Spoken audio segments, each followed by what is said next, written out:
The trees have witnessed it all. 4 miles of serpentine blacktop etched through the woods of Wisconsin like a scar of speed. From deafening horsepower to screeching heartbreak. Established in 1955, it's rich with history, but history moves fast. Road America, a shining jewel in the crown of American motorsports. For nearly 70 years, drivers have come here not just to race, but to conquer. Every turn tells a story, every straightaway a sprint into legend. Today, the Trans Am Series returns, bringing with it fire-breathing monsters and a season with as many twists and turns as this iconic course. For Paul Menard, this is more than a race. It's a homecoming. The Wisconsin native leads the TA standings, but he's got company. Chris Dyson is the only TA driver in the field with a Road America win. And last week in Ohio, Matthew Brabham dominated, leading wire to wire. In TA2, 14-year-old Tristan McKee shattered the field last week, set a course record, and became the second youngest winner in Trans Am history. He's taken the points lead from Thomas Annunziata, who enters the second half of this season itching to floor it. The track remembers the bowl. The rest become tire marks on the pavement. This is the Trans Am Racing Series presented by Pirelli.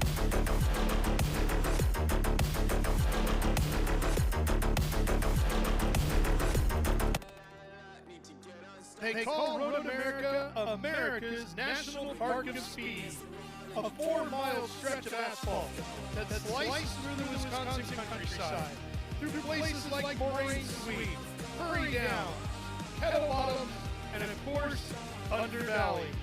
Today is the playground of the 900 horsepower monsters of the Trans Am Series, presented by Pirelli, live right here, right now on Speed Sport 1.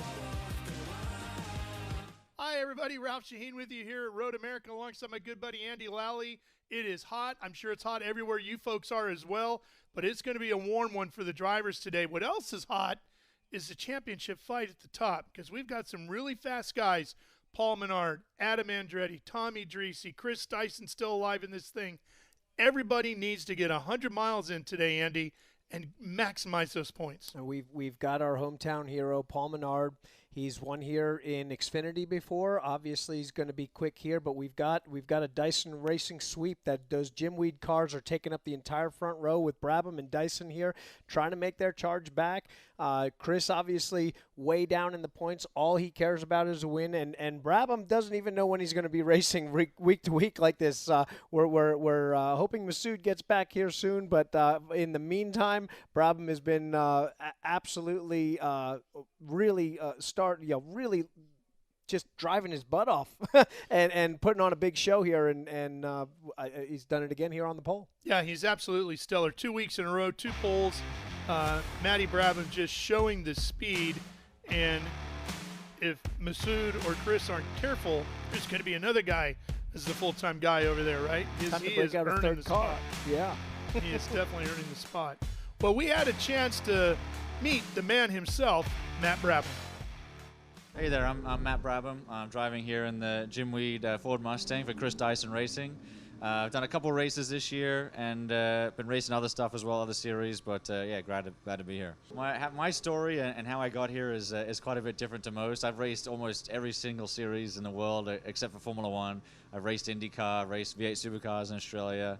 I've raced sports cars, I've raced Baja or off-road, and then finally here, I have a home here in Trans Am with Chris Dyson Racing, and yeah, I mean, it's been an up and down path, but no, these beasts, out of all the cars that I've driven, are some of the most fun I've ever driven. I think what makes Trans Am the most fun everything I've driven before is just the raw mentality of it. You know, there's no ABS, there's no traction control. We got 900 horsepower, we got flames spitting out the side, so it's just a raw, pure form of motorsport. It kind of reminds me of the old school stuff, you know, especially listening to my dad talk about the old stories and my grandfather when they raced. And it's just pure motorsport, which is rare to find these days. I've been jumping in and out this year, so it's been a little bit of a challenge. But no, I'm used to that kind of stuff. I mean, I've always been that guy in reserve.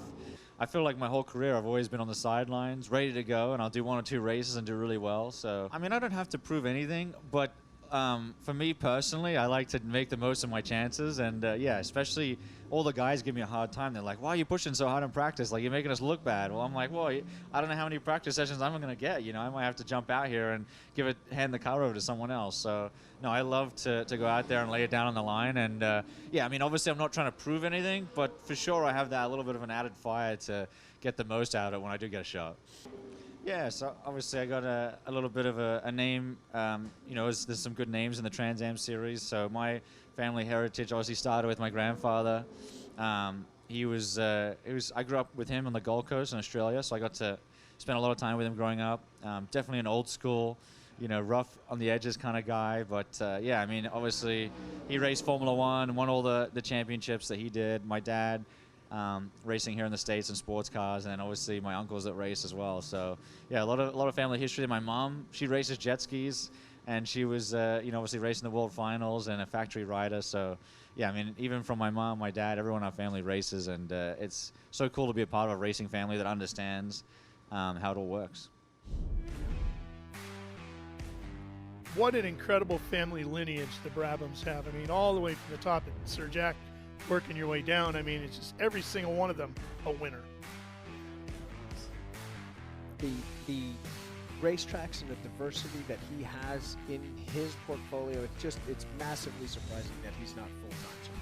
Yep, well, maybe soon, the way he keeps going. All right, we will be right back to Road America, America's National Park of Speed, for racing here in Elkhart Lake, Wisconsin with Trans Am. Stay with us on Speed Sport 1.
Rev up and get ready for race day with Mission Foods. The world's best racers and tastiest products come together to make every race delicious. Fully loaded tacos, fast wraps, piled high nachos. Whatever you crave, Mission will help you be race ready with easy to make recipes that will take your race day to the finish line.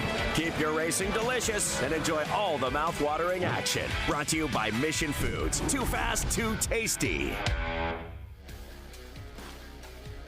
And we are back here live at Road America, getting closer to the start of today's 100-mile Trans Am Series presented by Pirelli event.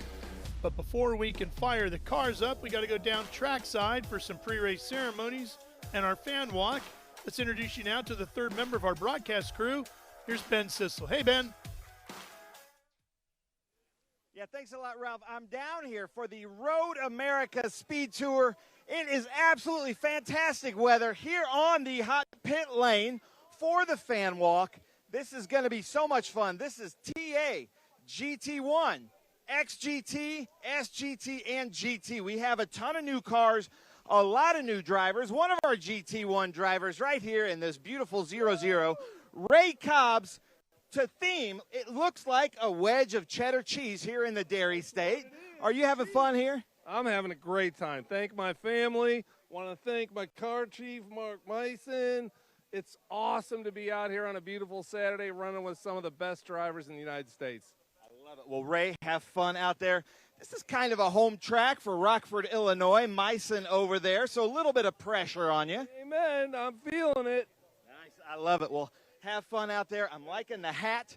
Very good. We've got a few GT1 cars. Then we'll come over here running SGT and doing really well from the state of Iowa, Josh Carlson. Josh, how's it going? It's going all right. I started pulling class, so. Yeah, and you've got your last year's rival, Kaylee Bryson, who's now an XGT right next to you. Will you be friendly going into Cube 3, Turn 1? I guess. We'll see, right? We'll see. Now, we've got some Josh Carlson fans over here. You guys look good. Are you having fun? Yeah! Yes, sir! Absolutely. Do you have a favorite here? Yeah. Oh, Josh Carlson all the way. Yeah, absolutely. Josh Carlson. Josh Carlson. Really? Okay, we got a lot of Josh Carlson fans out here. I like that. I like that. XGT, Kaylee Bryson over here in her Corvette. We have two females in the race. Both of them are in Corvettes. Oh, I'm sorry. But how you feeling about Road America and this crowd, Kaylee? I'm really excited. This is honestly one of my favorite tracks. This place in Watkins Glen, this place is a lot of fun to drive around. I've got a super fast car. We are actually about 4 seconds faster than we were last year from the switch to SGT to XGT. So really excited to get out there, see what we can do, and hopefully put this thing on the top step. Nice. I love it. Well, Kaylee Bryson all the way from Oklahoma, Broken Arrow. Then we're going to come over here. So we got Boris Said. The legend Boris Said is with his buddy Colin Comer. And last year, I walked through the tent. Get in here, Boris. Because he was trying to talk Colin Comer into running GT1. He brought this beautiful Mountain Dew car out here. Qualified P1. How's that feel, Colin? Well, it feels pretty good. Wasn't expecting that. What were you expecting, Boris? Well, I knew. Like, this guy knows more about old Mustangs than probably anybody in the country. That's what he does. Buys, restores, sells them. But he's a driver. And his friend P.D. Cunningham, you know, who's the star of Road America, he's on the board here. He always takes the spotlight. But I'm like, nope, today it's Colin. And I'm going to bet that even with a pit stop, he's going to win this race. Yeah, you have kind of a mandatory pit stop unless things go your way because your fuel cell's a little bit too small. Right. We are running a 1994 car with a 1994 size fuel cell. So we're about 10 gallons short to do 100 miles. So see how it plays into our favor or not into our favor. But we'll try to do a 4-minute pit stop under yellow and get back out there and catch up. Nice. I love it. And Boris Said's going to be his spotter today, trying to give him some good advice out there. I'm sure he's just going to say, put that right foot down. Then John DeGainer over here, our longtime now GT1 competitor in this Ron Fellows car. Your buddy Colin, you guys are tent to tent with each other. You're neck and neck out here. How's this feel? Well, I'm looking forward to running with Colin for a full race. We'll see. We've run in a lot of vintage races together, and now we get a chance to run in this 100-mile GT1 race, and it's going to be a lot of fun. We've been talking back and forth. He's got a really fast car. We'll see how it goes over the full 100-mile race. I love it. I love it. And we've had some good ice cream here in the Dairy State this weekend, yes, too. We have. Had some good meetings, no problem. Yeah, so yeah, I paid off my debts there. Amy Ruman coming by. Amy Ruman, were you getting Brandon Jones' autograph? Yeah, I love it. So the other Corvette, the Valley Chevy network of dealers and McNichols. So you're here at Road America. The crowds are always good. You feeling good? Yeah, we had a bit of a tough weekend. Obviously, we had a mechanical issue in practice yesterday morning, so we missed qualifier. But part came in overnight this morning, got it at 9:15. The team did a heck of a job putting it back together. They're relentless. I can't thank them enough for all their hard work. So we'll be back in action today. We're excited. Sun's shining. The fans are here. It should be a great day at Road America. I love it. The Ruman family, McNichol Chevrolet, they never give up. We love that. We'll come over here. Speaking of that, Brandon Jones is joining us in this beautiful Master Force Tools, the Menard's car, the car that I know Paul Menard in last year winning a championship. But you're starting from the back in TA because last night, you know, you're competing in the Xfinity Series, winning stages and all that. Are you happy to be here at Road America? You know what's fun about running this paint scheme is Paul won in it last year, and now it's all over all these posters. So it makes me look really good. But, no, I am. I'm excited to be here and just having fun in this garage. This is such a fun series to be a part of. And having a good run last night. Looking forward to carry some momentum into today. Nice. I love it. We'll look for Brandon Jones out there and the number 31. Beautiful Mustang. We're coming through here. I do have to make it to the front, but we're at Road America, and look at this livery on this car for David Pinterick. Then we've got Tomy Drissi over here in this beautiful Trent Shoring. Then from the state of Wisconsin is Paul Menard in this Pittsburgh Paints and Stains Premier car. So look out for that. We're going to be hearing from his son and daughter giving the start command, Bo and Remy. Super excited about that. And we have a lot of the Menards team here. You know, we're in Menards country here of Wisconsin. Adam Andretti doing really well in the points this year in this top liner car. We were talking, we're kind of neighbors in the campground. And you say you kind of, you know, it's all about winning the race. It's not qualifying. You admit yourself you're kind of a slow qualifier, but you let the race come to you. Is that true? Yeah, I mean, I've never been known for my necessarily one-lap qualifying pace. It doesn't mean you don't work at it and try and get better at it. I'm definitely studying these guys that are faster than me and studying definitely people like Matthew Brabham and what makes that click, right? So working at that one-lap pace, but we always feel like we got great race pace, and I always feel like that's where my craft really comes in, is in the race side of things when you're going up against other minds and things like that. So really, really proud of this whole group here at Burton Racing. Top liner Chevy Camaro is doing really, really well, and appreciate all the support that these men and women give me, because it's definitely a wonderful team effort. So thanks to the fans at home and the fans that showed up here today. We're blessed. Thank you. I love it. Adam Andretti in this beautiful top liner. Then our front row, it's a Dyson front row. So Chris Dyson starting P2, and then Matt Brabham over here. And it's funny because as we were talking to Adam, I saw Matt Brabham over there talking to John Menard, trying to get some speed secrets. But Matt Brabham, P1 again at Road America. That's 2 weekends in a row, correct? Yeah, I think so. Yeah, I'm not counting, but no, yeah, it's been great so far. So you're going out there, teammate, going into turn one. Have you and Chris discussed how you're going to arrange turn one, turn three? Yeah, we're going to just come up to the green flag. We're going to hit the throttle really hard, and we're going to shake and bake and hopefully send it down the inside of turn one and lead 1 and 2 and win the race. That's the plan. Nice. I love it. Shake and bake into turn one. I've got Rafa Matos here looking at these beautiful Jim Weed cars. It's about to get loud here at Road America. I'm going to send it up to the booth real quick, and then we're going to start our national anthem and invocation. All right, Ben. Yeah, it is busy down there. Fans enjoying themselves. Such a great opportunity, Andy, when you come to a Trans Am Series presented by Pirelli event. And they do the fan walk. Everybody gets to get out and really get close to the cars and meet the drivers. This has been an incredible weekend here. We've seen great turnout here, especially yesterday with our initiation of the parade. Really cool. We've got Adrian that led our run here behind the police car all the way down, about a 60-mile-an-hour run down into town, and what a reception that we had from this town. Yeah, over to Plymouth, Wisconsin, which, by the way, is truly the cheese capital of the world. Did you know 14% of the cheese consumed in the United States goes through Plymouth? No, I did not.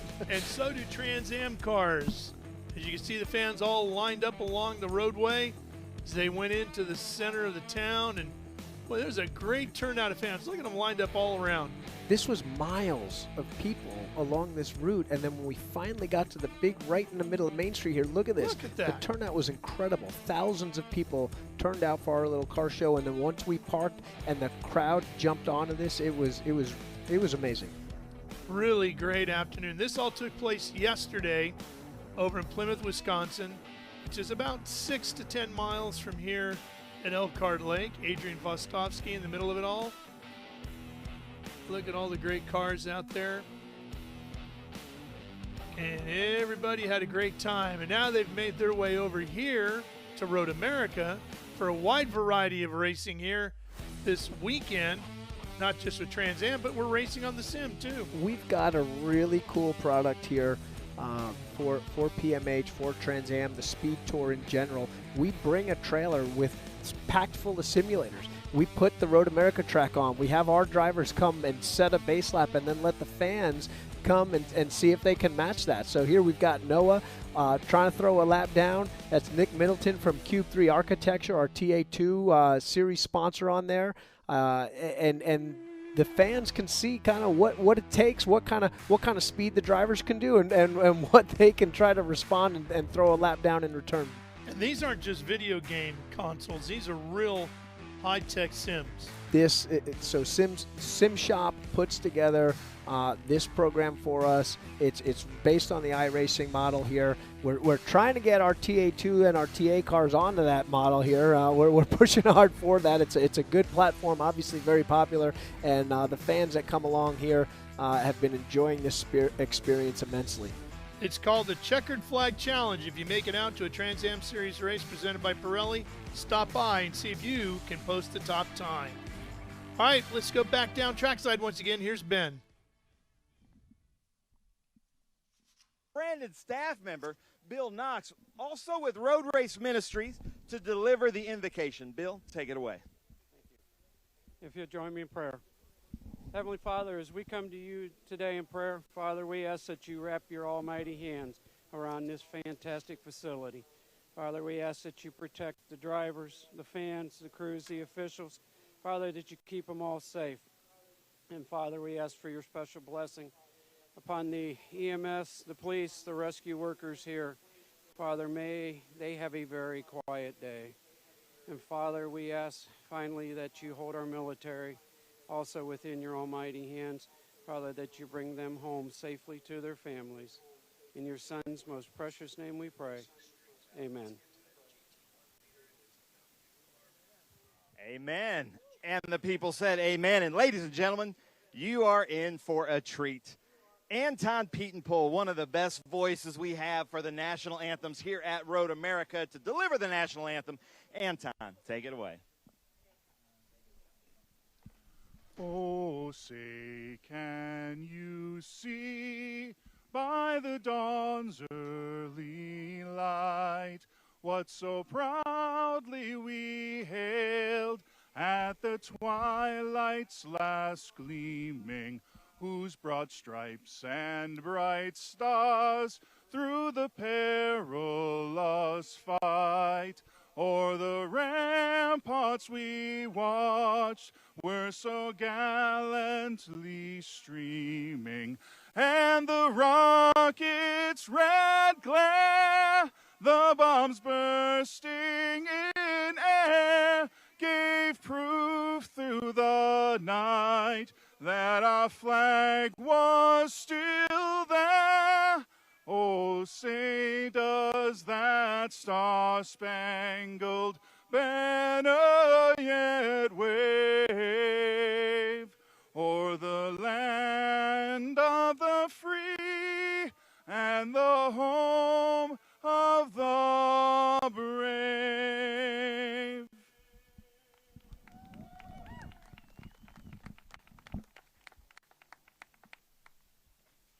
Well, that was well done.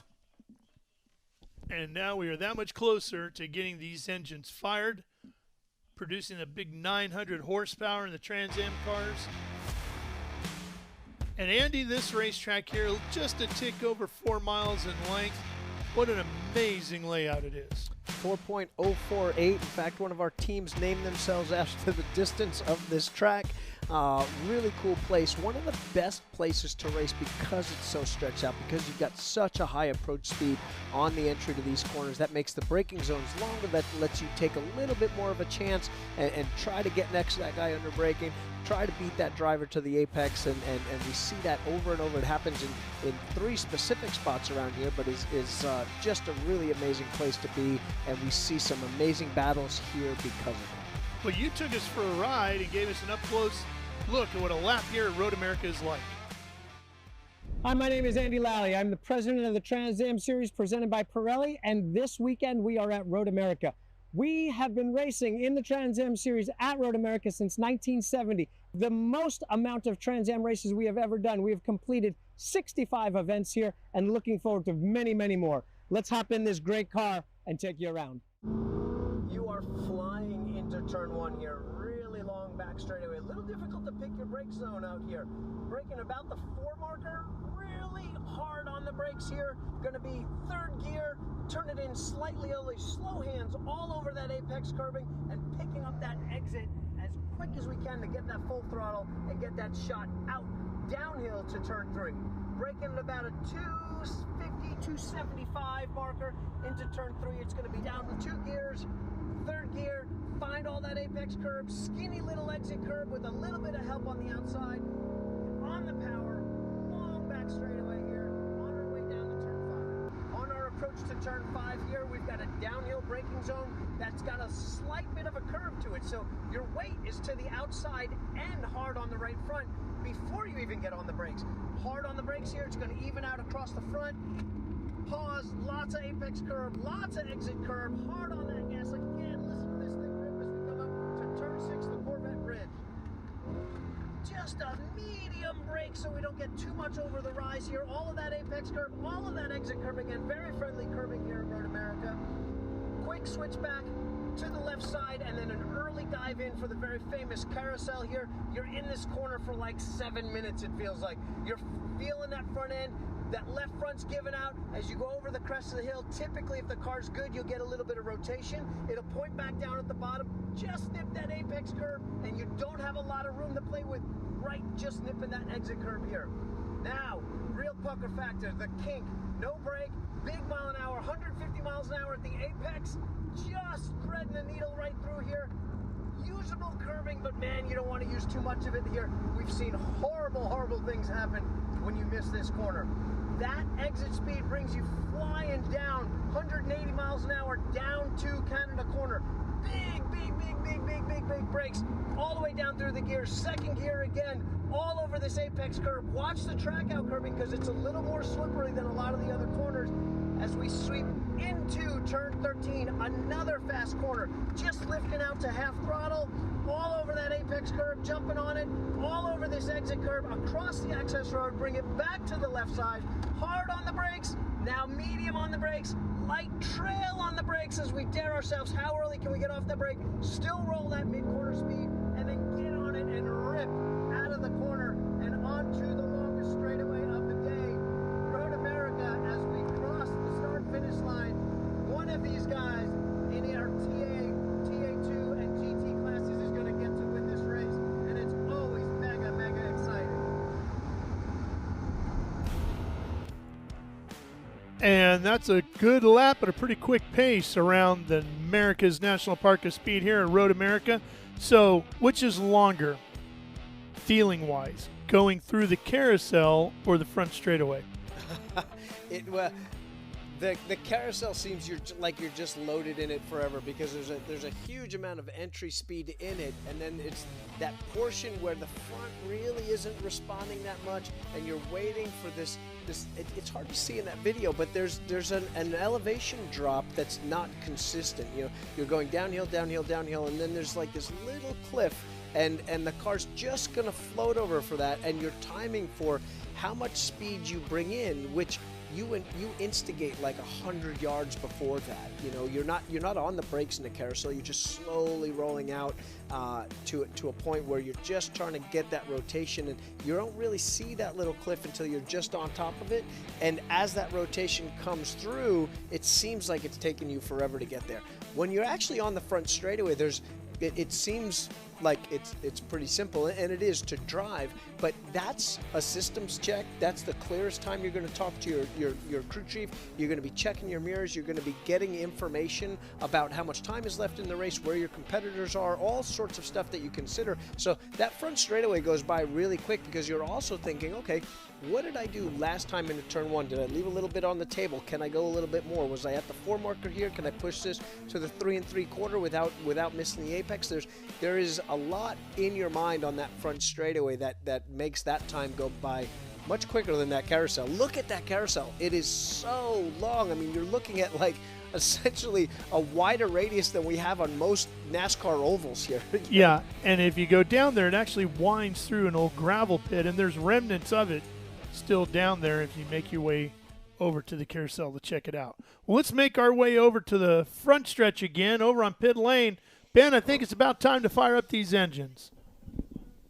Oh, and this is going to be so much fun. We have Paul Menard's family here with Paula, Bo, and Remy. Then we have Colin Comer's family and extended family with Knox, Briggs, and Remy to deliver the most famous words of motorsports. Take it away!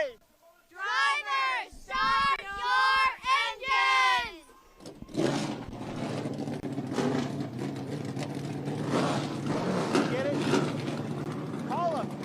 One of the best sounds in all of racing. Hearing these 900 horsepower Trans Am entries fire up. And they are cool sounding. And the Dyson cars are on the front row. Matthew Brabham and Chris Dyson going to lead everybody down that long straightaway. We'll be back for the start right after this.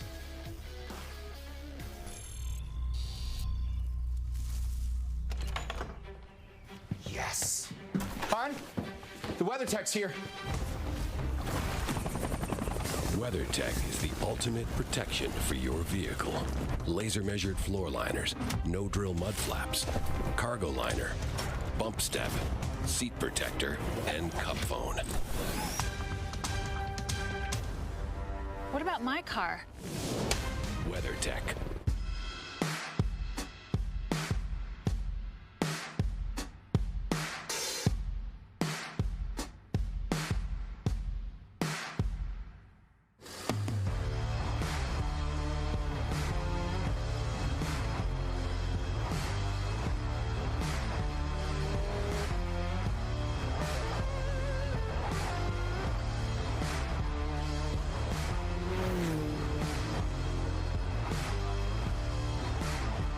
Hawk Performance packs 100 years of friction dynamics into every product.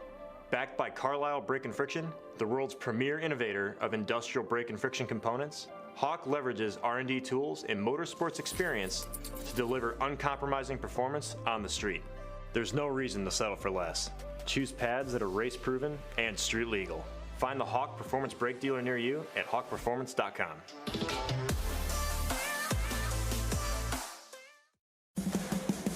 What does it mean to be built with Summit? It means you're hitting the autocross, drag strip, road course, trail, dirt, or open road with confidence. Because built with Summit means you're using parts from the top names in performance, priced to make your project affordable. And it's all backed by trusted tech expertise and blazing fast shipping. Summit Racing Equipment. Let's build it together. SummitRacing.com.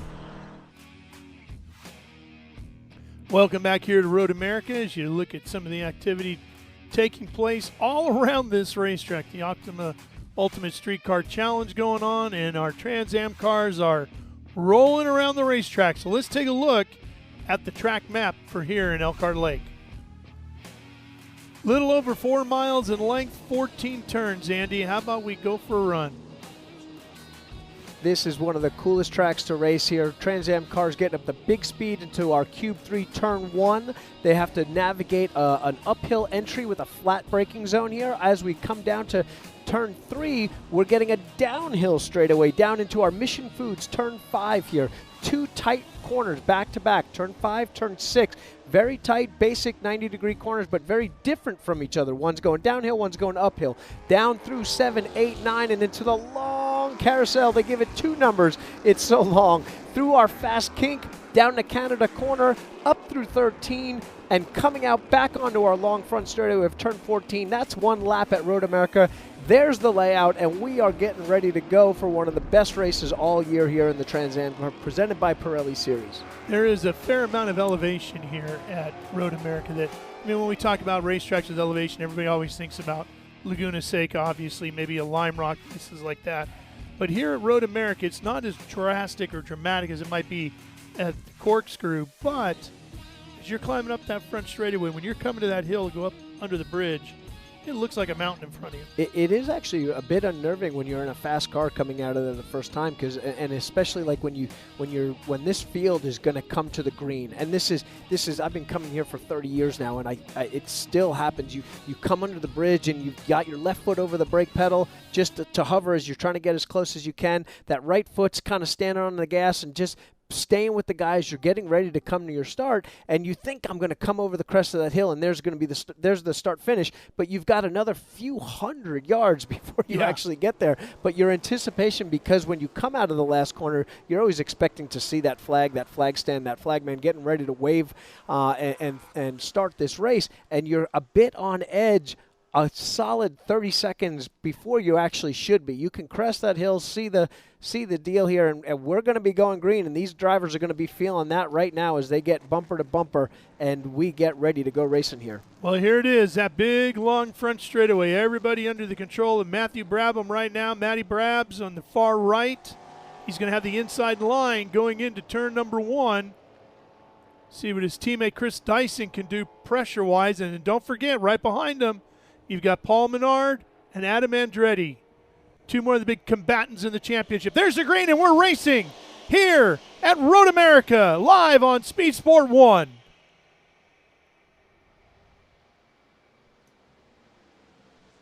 Dyson, the first one to the corner. He's going to beat Brabham into turn number 1, and down the hill they go, sweeping towards turn number 3.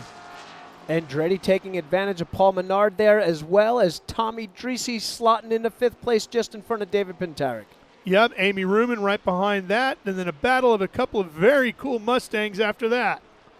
Brendan Jones side by side, trying to make up some spot after finishing 14th in the Xfinity race last night, flying all the way back to Road America and coming here, but Dyson leading away into turn 5. This is exactly what Chris Dyson wants. He wants to be out front, running his own pace, pulling away from the field, and let Matty Brabs be that buffer that they've got to fight their way through, which is not going to be easy. Chris has won here twice before. He's the only driver in this Trans Am field with TA race wins here. He won in 20 and 21, and he's looking to make it 3. If Chris Dyson wins another race, and I know it's early in the race here, but he ties Tommy Kendall with 28 wins on the all-time list. There's a good look at Adam Andretti. I was speaking with Adam earlier today in that number 17 top liner machine. He said, I got to get 100 miles in today. He's been very fast this year. He's had some bad luck, and he said, I've got to get 100 miles in. He goes, I'm not going to try to get too crazy till the very end. If it presents itself at that point and I have a shot at the win, then everything goes out the window. Definitely had some bad luck at a couple of races. He's still second in the points. He's 46 points behind Paul Menard. That's Tomy Drissi in 3rd in the points, with Amy Ruman close by 4th in points. Chris Dyson, our leader, 5th in points, doesn't care. Just far enough back that all he cares about right now is winning, and doing a pretty good job of that, as both Dyson racing cars have put about 50 yards in this first lap on the battle that's going on between Andretti and Menard. Yeah, they sure have. Amy Ruman comes across the line. She's got her big, powerful Corvette running up in 7th right now, with Jones right behind her. Here comes Jones right there. And then you got Colin Comer and that other Mustang, and then DeGainer, Carlson, Kaylee Bryson, and Cobbs all in there. And we don't get to talk about this too much at different tracks. There's a draft here. You know, when you're going almost 190 miles an hour, like we were talking about Amy Ruman right there, she wants to stay in that draft. Gets a couple tenths each lap. You lose that draft, and it makes a big deal over a 100-mile race. 25 laps around this track, you want to be in that draft. A little bit of debris. I don't think that's anything of consequence here, as we see as they exit 5 here. At first I thought maybe it was a dye plane or something, but it looks more like it's paper, I think, ultimately. Hopefully just a potato chip bag. We got Menard putting a little bit of pressure, our first bit of pressure here in this race as these guys get Paul settled looking inside, right alongside of Andretti, and Adam will let him go, knowing save the car, get those 100 miles in, follow him for now. Boy, that is a big statement right there. That's not an easy place to outbrake somebody right there. He got it to the inside, got it settled down. Both drivers smart enough not to push the issue on mile 4 of a probably mile 6-ish of a 100-mile race. But that's Paul Menard wanting to go forward. He's the points leader, but is not content with sitting where he's at off the podium there. Wants to go bring it to those Dyson cars. Well, and he knows if he wants to contend for the win, he can't let Chris and Matthew get away from him. He's got to hang on to them. Yeah, without a doubt. And he's already put a little bit of space in there and closed the gap right away. Look at how fast he did that. Boy, is he – I mean, this has got to be a really solid car. Paul Menard. Oh, we've got – going around over here. That's Robert Dickey, I think, in the 64 car. Hopefully he can – stay out of the way and get rolling again. I think he was running in 16th overall. Here's Tomy Drissi, that trench shoring Motul back, number 8. Beautiful black and gold machine. Can see Tommy working the wheel there. The speeds are just so high around this place. Paul Menard has made quite a lap here. About half a second faster than the leader on that lap. And like we were talking about, now he's got a little whiff of that draft. That not only is his speed, he's obviously quick through the tight stuff. That's going to suck him up even closer to the back of Brabham's bumper. I think we got a good race on our hands here. Oh yeah, things are really starting to heat up. And Adam Andretti trying to stay with him, keep them within sight. We've seen a few different tracks on the schedule here where we've had great battles. Sonoma was the first one between Dyson and Menard. This will be the first one where we've got a third element of Brabham involved here. So without a doubt, it's Paul Menard right now, the fastest car on the track, but just where I want to see it, because I want to see the race battle ensue here. He's not the leader, and he's coming through. So we're gonna, you know, the racecraft of the Jim Weed boys is way up there, as is Paul Menard. Chris Dyson has won here twice in Trans Am, and even though Paul Menard doesn't have a Trans Am win here, he does have a NASCAR Xfinity race here.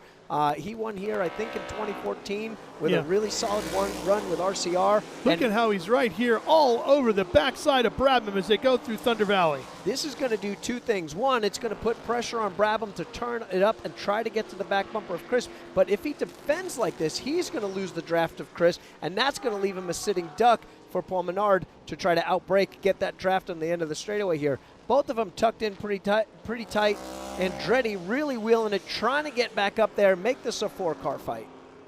Here we go down this very long front straight. Cube 3 architecture, turn number 1 awaits. Sweeping through there, then it's downhill through a little kink known as turn 2 right here. And then you're setting yourself up hard on the brakes for turn 3. And now you have this big run here through turn 4 and the Moraine sweep, headed down towards a really tricky turn number 5. You are turning and you're braking here, and you're going downhill. So the weight transfer is all to that right front, making that left front very light. And when you don't have ABS in these cars, again, no traction control, no ABS, tons of horsepower, a lot of downforce. That's tricky to keep that left front from locking up. And again, when we've got 100 miles to go, these Pirellis are strong. But if you start dragging that thing and making a flat spot on it, it's going to wear on these drivers' lap times. Paul again. Oh, with inside, here he comes. Right alongside of Brabham. Brabham trying to use up all the outside of the racetrack to defend. Now he's got the inside through the carousel. That's going to give him an edge. And he pulls back in front of the Pittsburgh Paint and Stains number 3 of Paul Menard. Two people are loving this battle, and that's Chris Dyson, who now gets to break that draft, and Adam Andretti, who's going, keep fighting, stays too wide, let me get back in this thing. One of the other things Adam told me this morning, he said, hey, look, he said, you know, Dyson and Menard, they've got some history, so you never know what comes to play with that. If Paul gets up there and they start mixing it up for the win, he said, I might be in the lucky position to capitalize. And just like we've seen in the trends that we've seen in races past year where the top liner car hasn't fired off, but it's been a good long run car, Adam is closing that gap a little bit now. Maybe that front tire temp's coming in. Just behind that, just out of screen, I was watching Pentarek and Drissi. They are nose to tail. They're fighting for 5th and 6th, and Amy Ruman's not that far behind. Brendan Jones, having a completely different car to get used to, is now coming to grips here, getting a few laps and trying to come forward. And Jones back there running in 7th. Amy Ruman's holding down 6th. Pentarek has dropped down to 8th. Not sure what is happening to David's car. He's dropping further down. He's on pit road. There it is. We finally see it. Is that damage to the left front? Damage to the left front, and he was on the tail of Tomy Drissi. Hopefully there wasn't an incident there, but I'm afraid there's not too many other options. Yeah, Tommy's still running. He's holding down 5th right now, but Pentarek on pit lane. That moves Ruman and Jones up a spot. Jones just actually turned the 4th fastest lap of the 8 of them of that lap, so he's coming back to grips and getting used to going from one car to the next here. The crew getting to work, putting some bare bond and some duct tape on there. Pushing the hood back in place, and he should be back out. So Menard right there, the light blue car, pushing on the back side of Matty Brabs. And look at him close up through the carousel here. Definitely an advantage on the handling side for Paul Menard and that Rocket Sports chassis here. His Pirellis are hooked up as they roll through that carousel and onto the kink. This is a tough one though. That coming through that kink with these cars, as much air as they move, there's huge turbulence there. So it's definitely tricky in that draft through those fast corners for these cars not to lose a lot of downforce when you're tucked right up underneath one of those big Trans Am wings. Out of Canada corner, up through Thunder Valley, and headed over to turn 14. Chris Dyson, first one there in his Jim Weed white and green car, followed by his teammate Matthew Brabham, Matty Brabs, in the white and blue Jim Weed backed machine. And then it's the next Mustang, 3 Mustangs in a row. Paul Menard in his Pittsburgh paint and stains machine, followed by the top liner Chevy of Adam Andretti holding down 4th. Just taking a look at these two guys here. Paul obviously making big ground in the slower speed stuff. That medium speed turn 14 there, Paul closed up all the way to the apex. You could literally see he was a foot off of his bumper. Now here closing within a car length. I'm guessing those Dyson cars are trimmed out a little bit more because even though Paul came off with them, either the Dyson car's putting power down and getting off that corner straighter, or they're trimmed out because with Paul, even in Brabham's draft, Brabham was able to open up 2 car lengths before the brake zone, and that just makes that a bit too much of a reach. But like we've seen Paul in his pass attempts, he's obviously very quick through 7 and potentially going to make another charge here again down into turn 8. And that's where he likes to make some moves happen. Uh-oh. He fell back here. Uh-oh. What's the problem now with Menard? Slowing dramatically. Oh, we're full course yellow. That's what it is. Thank you to some help in the booth over here. We were trying to figure it out. We got our eyes just on that race here. Didn't catch the flagman throw out the yellow. It hadn't popped up yet. You know, you talk about the drag here. It's interesting. I was talking with Colin Comer earlier, who is driving that beautiful Mountain Dew Ford Mustang here. And, you know, top speed-wise, he's been the fastest car here. And I said, well, what's the difference between your car, which is what, an early 90s era Trans Am car, to what we're running here today? And he said, well, we don't have all the aero that they did. He goes, there's no underbody work and all the side tie panels and all that. He said, so we're just whistling through the air a lot slicker than they are. And there it is. It's Dickey in the 64 who is running in 19th. This is to go back to Colin Comer's car. He was actually going to need this yellow because he is right on the cusp of making 100 miles with the fuel tank that he had on board. So he was going to need a spot to actually lay back and conserve a little bit of fuel here. 100 miles long is how all of our Trans Am races are here. And as we look through our timing here, I'm looking at Paul Menard being 2/100ths of a second faster than Chris's time, but Adam Andretti, 4th place with the fastest lap at a 2:04.3. That's a pretty quick pace here. Colin Comer, by the way, leads the GT1 category. He sits in 8th. John DeGainer in Comer's other car that he owns, the Ron Fellows Mustang, is in 9th and 2nd in GT1. Ray Cobbs in his Corvette, the Auditwell-backed machine, sits 12th, 3rd in that category. We'll be right back. How good is this? Look at this view from Losowski.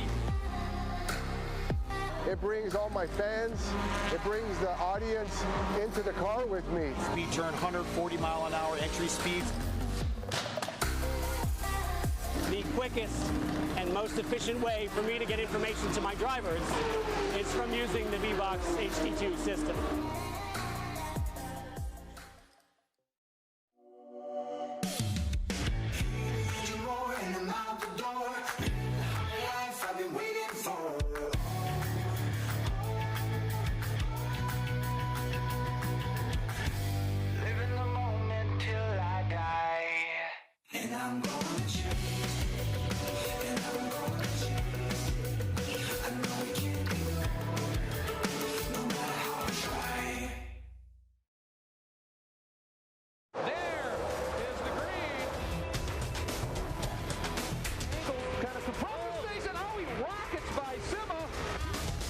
There's Boris said. One of the ways you overtake here at Sebring is really good in the braking zone, like this one right here.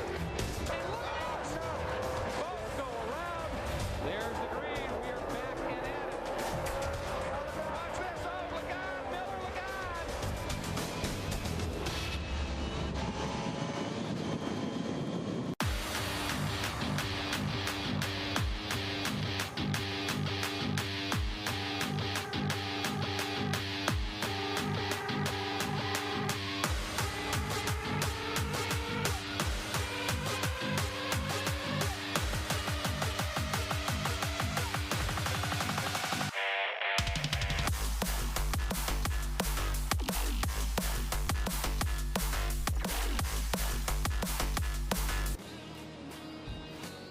Looking down on the machine of Dickey that they're pulling away. He was running back in 19th place, taking him off of the racetrack. That was the reason for the full course caution. That's a turn 5, I believe, isn't it, Andy?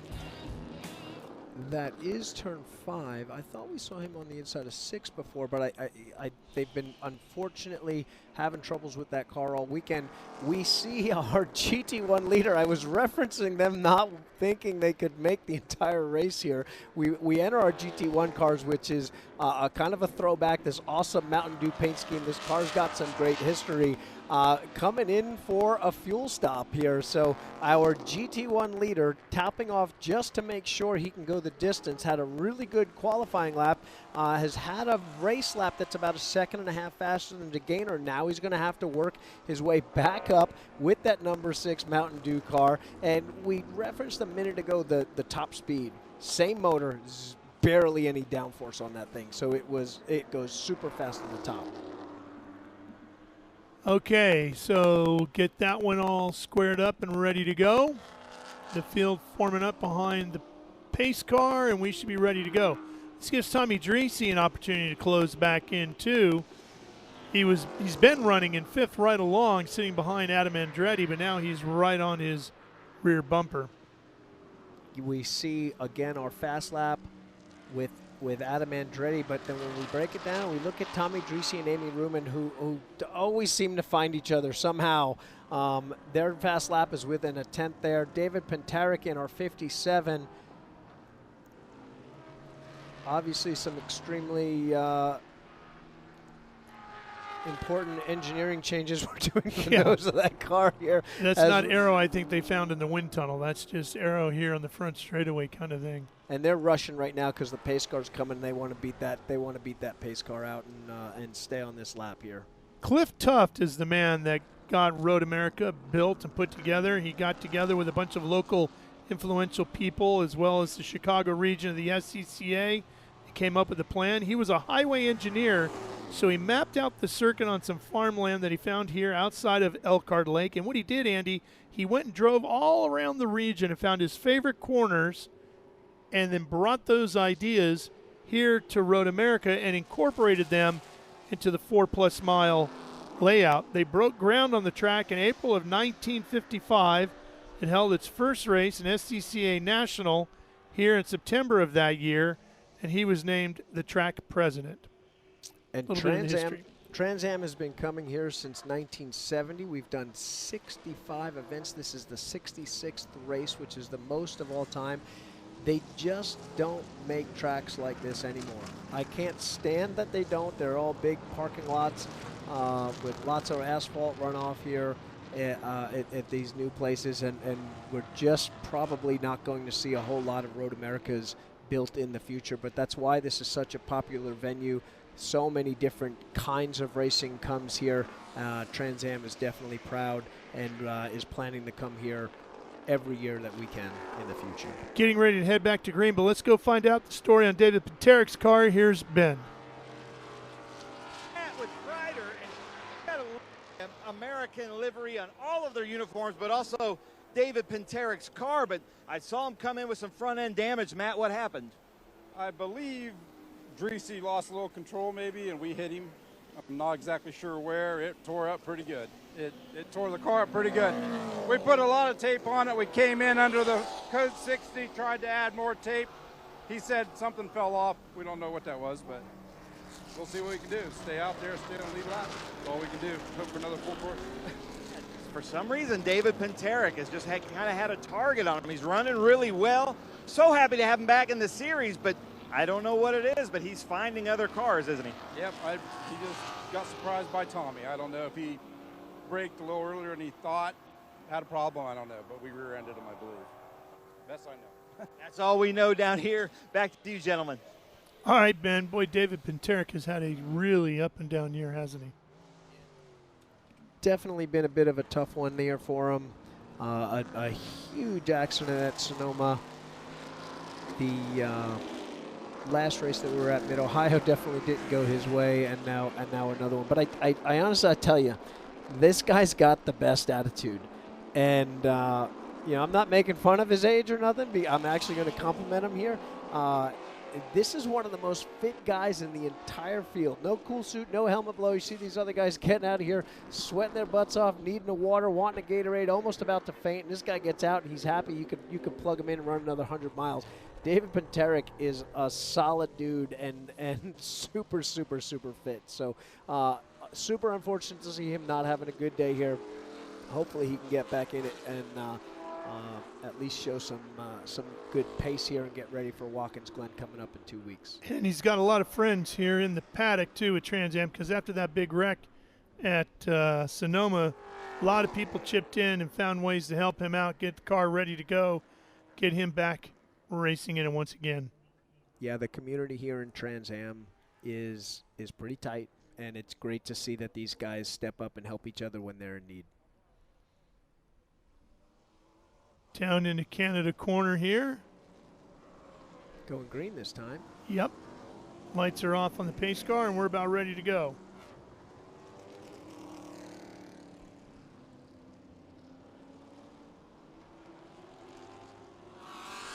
We can see Pinteric just in time, caught the tail end of that field to join on the restart and see if he can make his way by the GT car so that he can go have some fun. Maybe go find Tommy again. Time to heat up those Pirellis. You saw Tomy Drissi trying to get him warmed up. There's Carlson in his 26. Joshua Carlson is leading an SGT. Kaylee Bryson just in front of him leading an XGT. They run 9th and 10th. Again, it is DeGainer right now leading in GT1. Pace car is off. Watching the field. Here we go. Green flag is out, and we're racing once again at Road America. Drissi sweeping to the inside on Andretti. He'll have an advantage when they get to turn 1. Cube 3 architecture, turn 1, but Andretti's going to beat him there. Andretti deep on the brakes, holding the outside. That's our guy that set our fastest lap, and he does not want to be held up and wants to get Paul Menard back for that dive bomb in turn 8 there. Yeah, he knows he's got to stay right with him.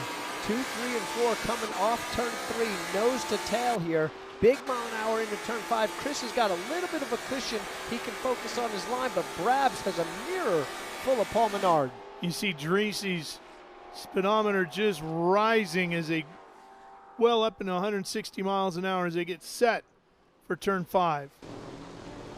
Up underneath the Corvette bridge and then sweeping into 6. We've seen Paul Menard strong on cold tires and strong through 7 and 8. He gets the run down through here, gets that power down a little too far away this time. Brabs knows, and he's going to throw that block before he gets there. Look at Menard right up on the backside of Matty Brabs. There might have been a little bit of contact. He might have helped push him through that corner a little bit. He definitely let him know he was there. Just enough of a shove, not to shove him offline, but to say, hey, buddy, you're going to throw that block and move back online here. We're gonna make some contact. That brings Andretti to him, though. Yeah, it sure did. Adam is right there in that top liner Chevy, number 17. And Amy Ruman makes the pass on Drissi. And Brendan Jones does as well. I don't know if Tommy missed a shift or had a problem coming out of there. Yeah, headed into Canada corner, you can see Jones moving to the inside as well. Through turn 13 again, Menard able to tuck right under the bumper here. Now can he change his driving style to get off that corner? He's trying, put his foot in it super early, but that trajectory, that radius opened up and he dropped the wheel. just lost enough. Brabham's going to be comfortable. Brabham's been very, very good on the brakes. He'll be comfortable enough here. Stay in the boss's draft. See if the Jim Weed cars can pull away. I don't think so, though, because this Paul Menard car is going to be quick. So easy to dip that wheel coming out of that last corner at 14. And it's not just off the racing line. There's an actual hole there now that's developed over the years. We saw that in the replay right there, or in that first shot there. Paul 1 is blind coming through there. He's literally just on the bumper there, not too sure. Obviously picked up a little bit of a push late as the mile an hour was coming up, but kept his foot in it. Here he is again, looking inside, going into turn number 5, and he just can't make it happen there as Brabham gets a good run off the corner.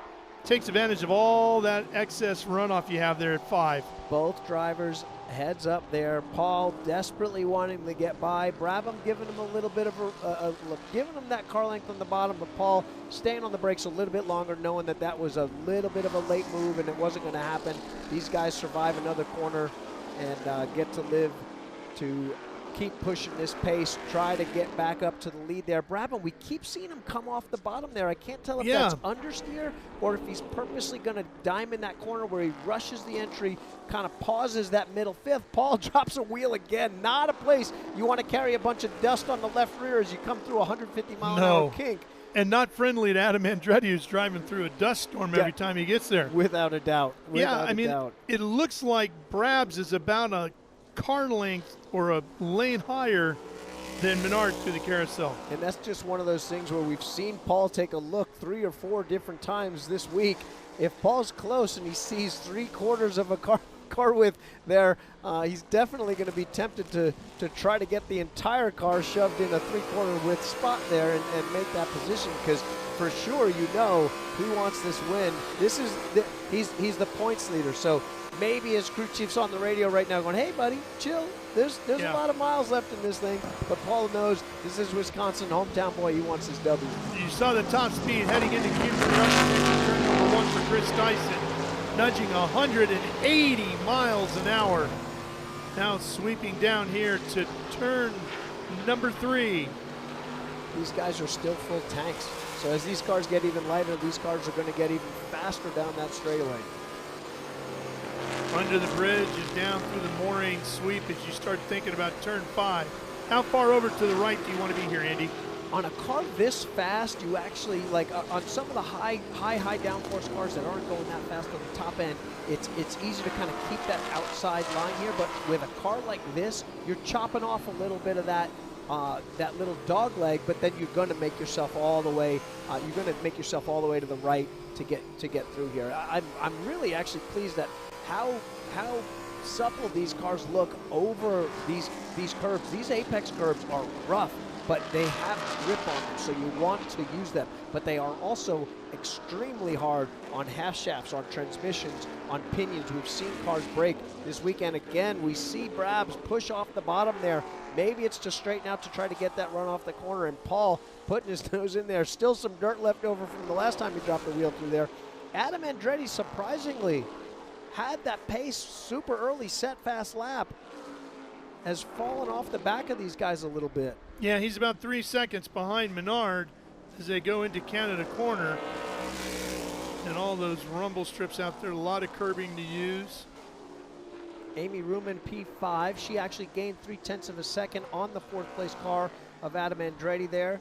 Jones content, or maybe not content, but sitting in P6 right now, trying to make his way by Amy Ruman here. Yep, and then Drissi and Pinteric rounding out the Trans Am category machines. Credit to the Pinteric guys. They had a bunch of work to do, would do some work, send David out, catch the field, pit him again. He's still lead lap, now 8th in class here. Colin Comer, after the fuel stop, was able to make his way back by. That car is flying. If Dyson's doing 180 through the speed traps, I bet that car's almost 185, 190. Yeah, he's worked his way back into the lead there in GT1, just in front of DeGainer's car. Of course, Colin Comer's car, former John Gooding machine, Mountain Dew entry. And you heard Boris talking about him being one of the most knowledgeable people when it comes to Ford Mustangs. He owns a collector car business where he finds and buys and sells collector cars for people around the world. And he specializes in collectible Mustangs. In fact, his daily driver that he brought over here is a beautiful GT350. There's a rumor that he might be doing something really cool right in downtown Elkhart Lake here. Wouldn't that be something? Give us another place to hang out.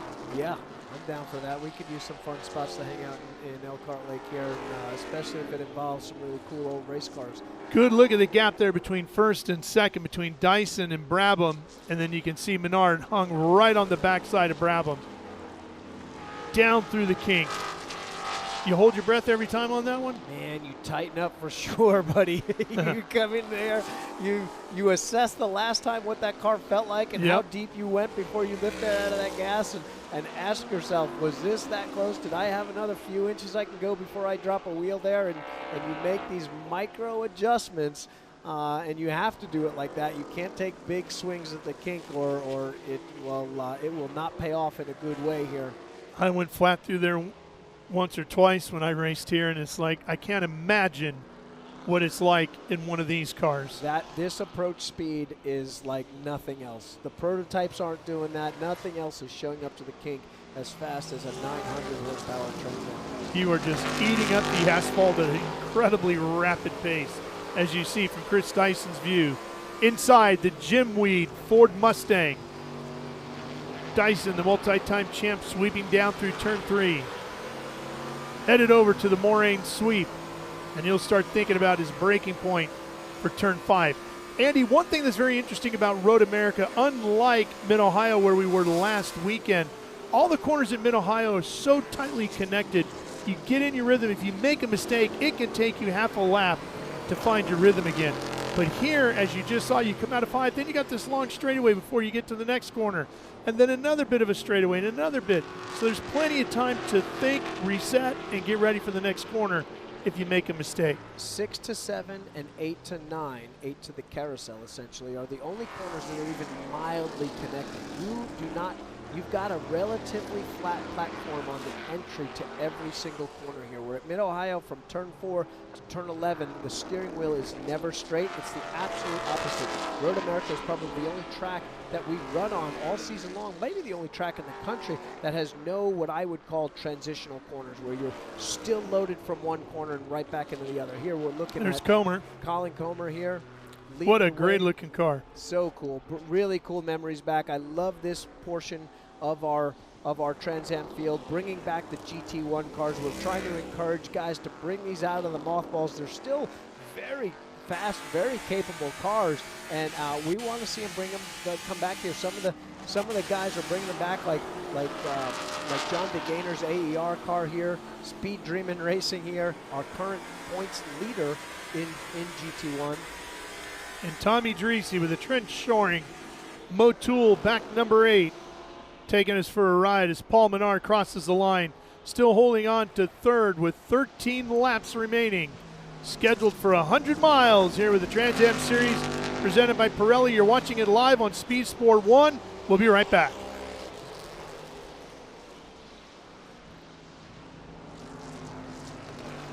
And the racing continues here at the front of the field with Dyson, Brabham, and Menard. There goes Adam Andretti. Nice to see John Menard, Paul's dad, here today, enjoying the racing. So they got a whole bunch of family members here and then a tremendous amount of their employees. Menard looking inside at 5. Brabham gets a little wide. Menard drifts out with him. Can't make anything happen there. So I'm confused here. I'm wondering if Adam's got a miss or something like that, because he spent 2 laps at like a 2:06, 2:07 lap, and just a lap prior to this reset the fastest lap way over half a second faster than anybody else has run. First car into the 203s with a 203.973 on that last lap here. That 203 is moving. That is a fast lap for a full tank of gas and used tires. You know, in our series here, we qualify on sticker tires, and you have to race those tires. So you are starting the race with a set of tires that's got hard, quick laps on it from the day prior, and you've got to make that last 100 miles. So we always see fall off from qualifying to the race. He was a full second faster than our current race leader, Chris Dyson, at the front of the field. He ran a 2:04.9 to Andretti's 2:03.9. Would love to see a 4-car battle ensue here at the front. I mean, we've got a lot going on here with 3 cars. Just enough of a cushion for Chris. When we went to his in-car camera, he was very smooth with his hands, chilling out here. And now we're going to get to that point where we're going to start coming on to lap traffic. And we'll have to see how this plays out. That's Colin Cohen, not to be confused with Colin Comer. Colin Comer is our pick 6 leader, but also a great second place finish last week at Mid-Ohio.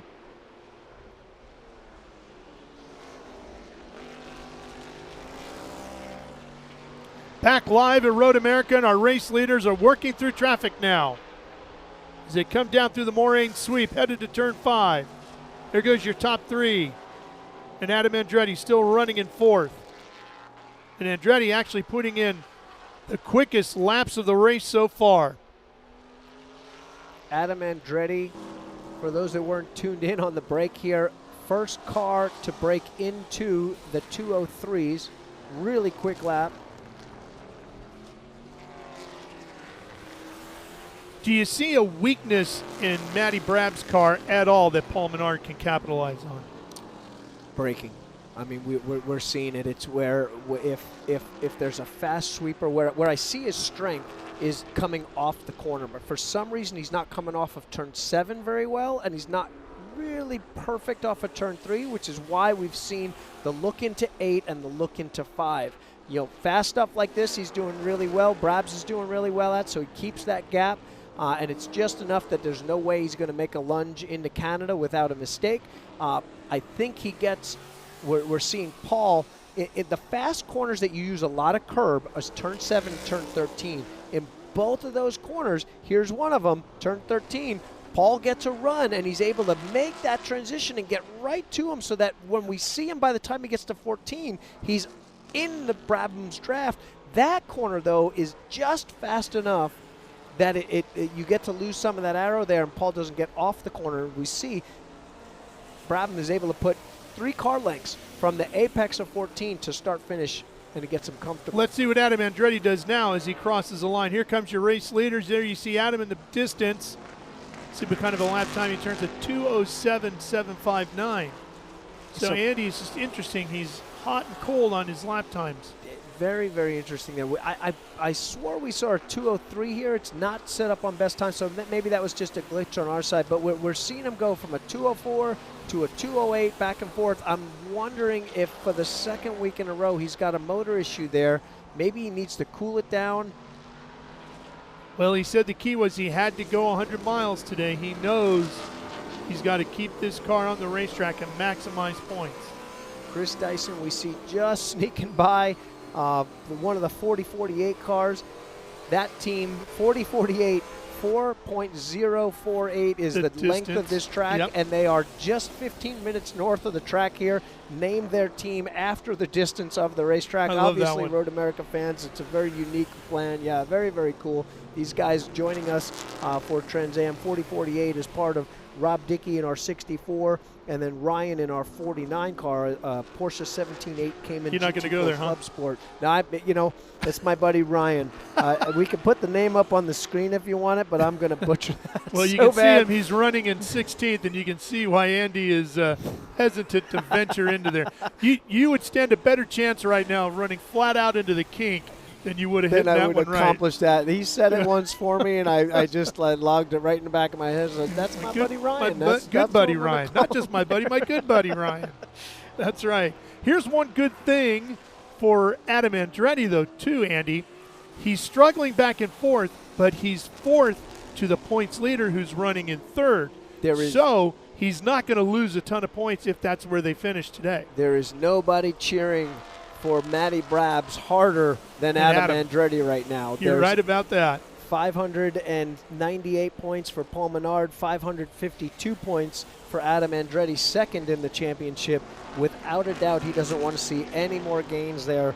And if he could help out Brabham in any way he could, he'd be doing so. Unfortunately, we're seeing Adam drop off quite a bit here. Well, that's what he can't do. He can't fall back into the clutches of Amy Ruman, right? She's running in 5th, and she's got her Corvette hooked up and working pretty good here. That C7 is going to have a lot of speed on these long straightaways. She's always good on the long runs here. She's pulled away from Brandon Jones half a second on that last lap, so sort of on her own island in the top 5 there. Still a little bit of a gap, a 6-second gap to Adam Andretti, but she's got a 4.5-second gap to Brendan Jones. Running on the trench shoring Motul back number 8 with Tomy Drissi. Getting a look out his front windshield through the moraine sweep. Find your braking point. Hard on those brakes into turn 5. Use up all that racetrack you can on the outside as you make your way up the hill to 6. Little unusual for Tommy to be back this far at this point in the race here. I'm wondering maybe if the contact with Penteric bent anything and gave him sort of an uneasy feeling or a balance on his car that he's not happy with around here.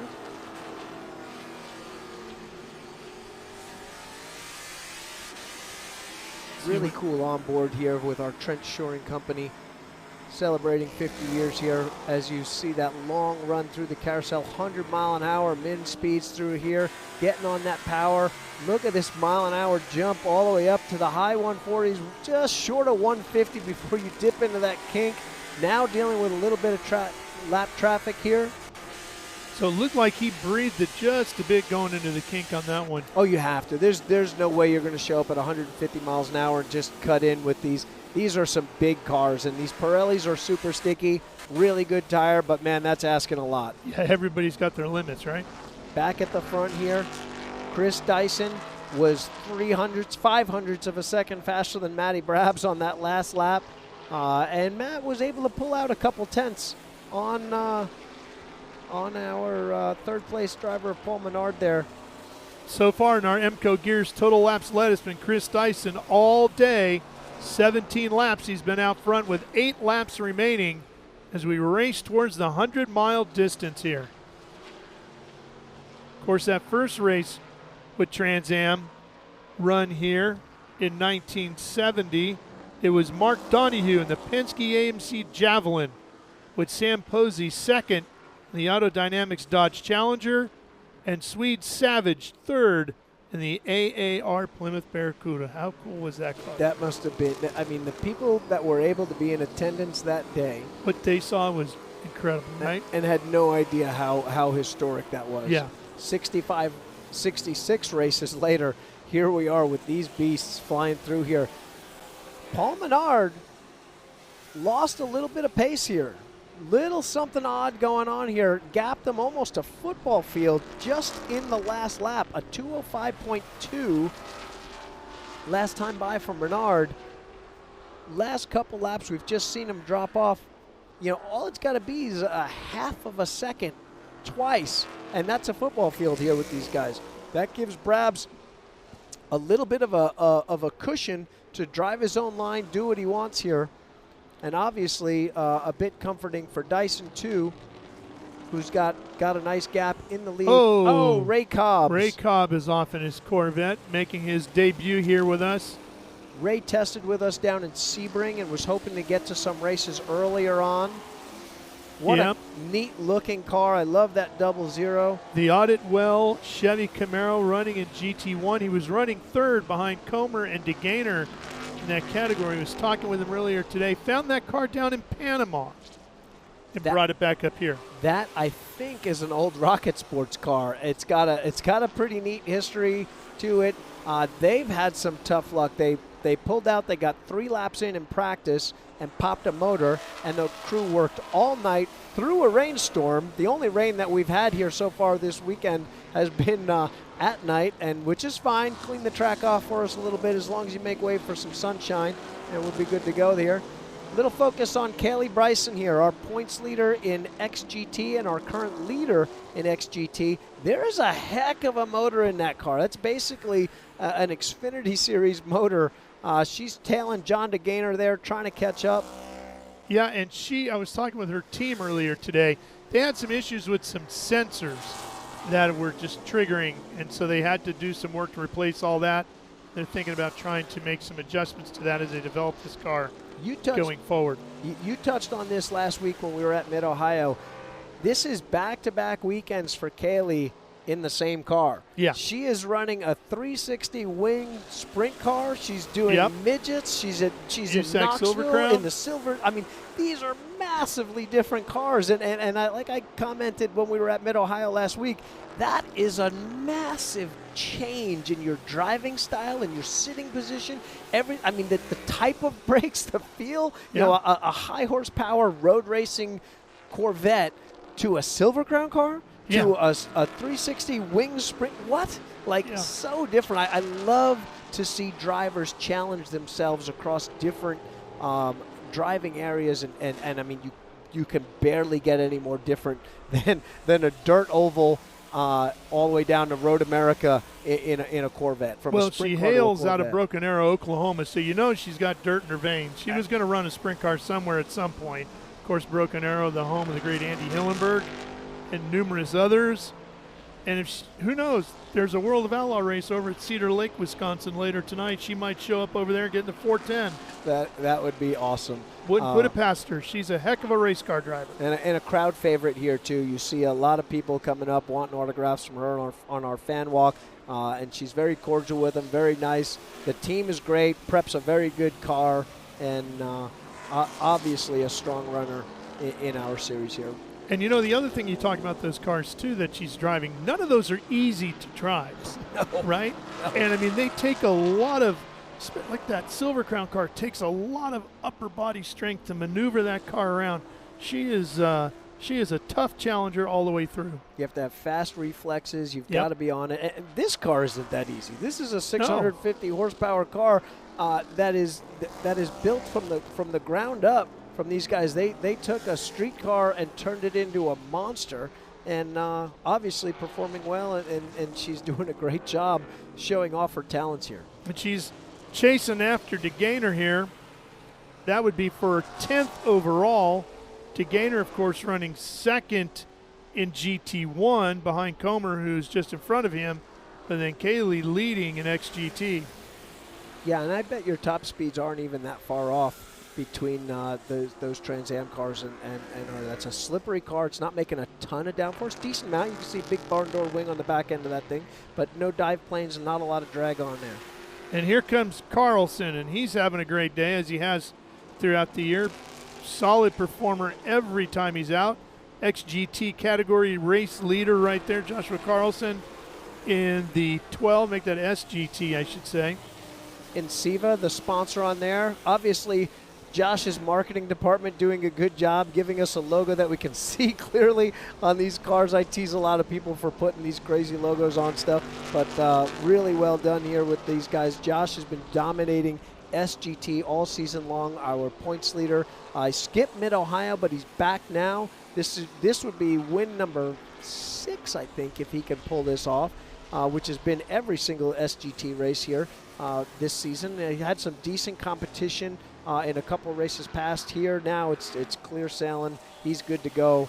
Heading on down the line here. Paul is next car behind him, but he's got a good gap to him.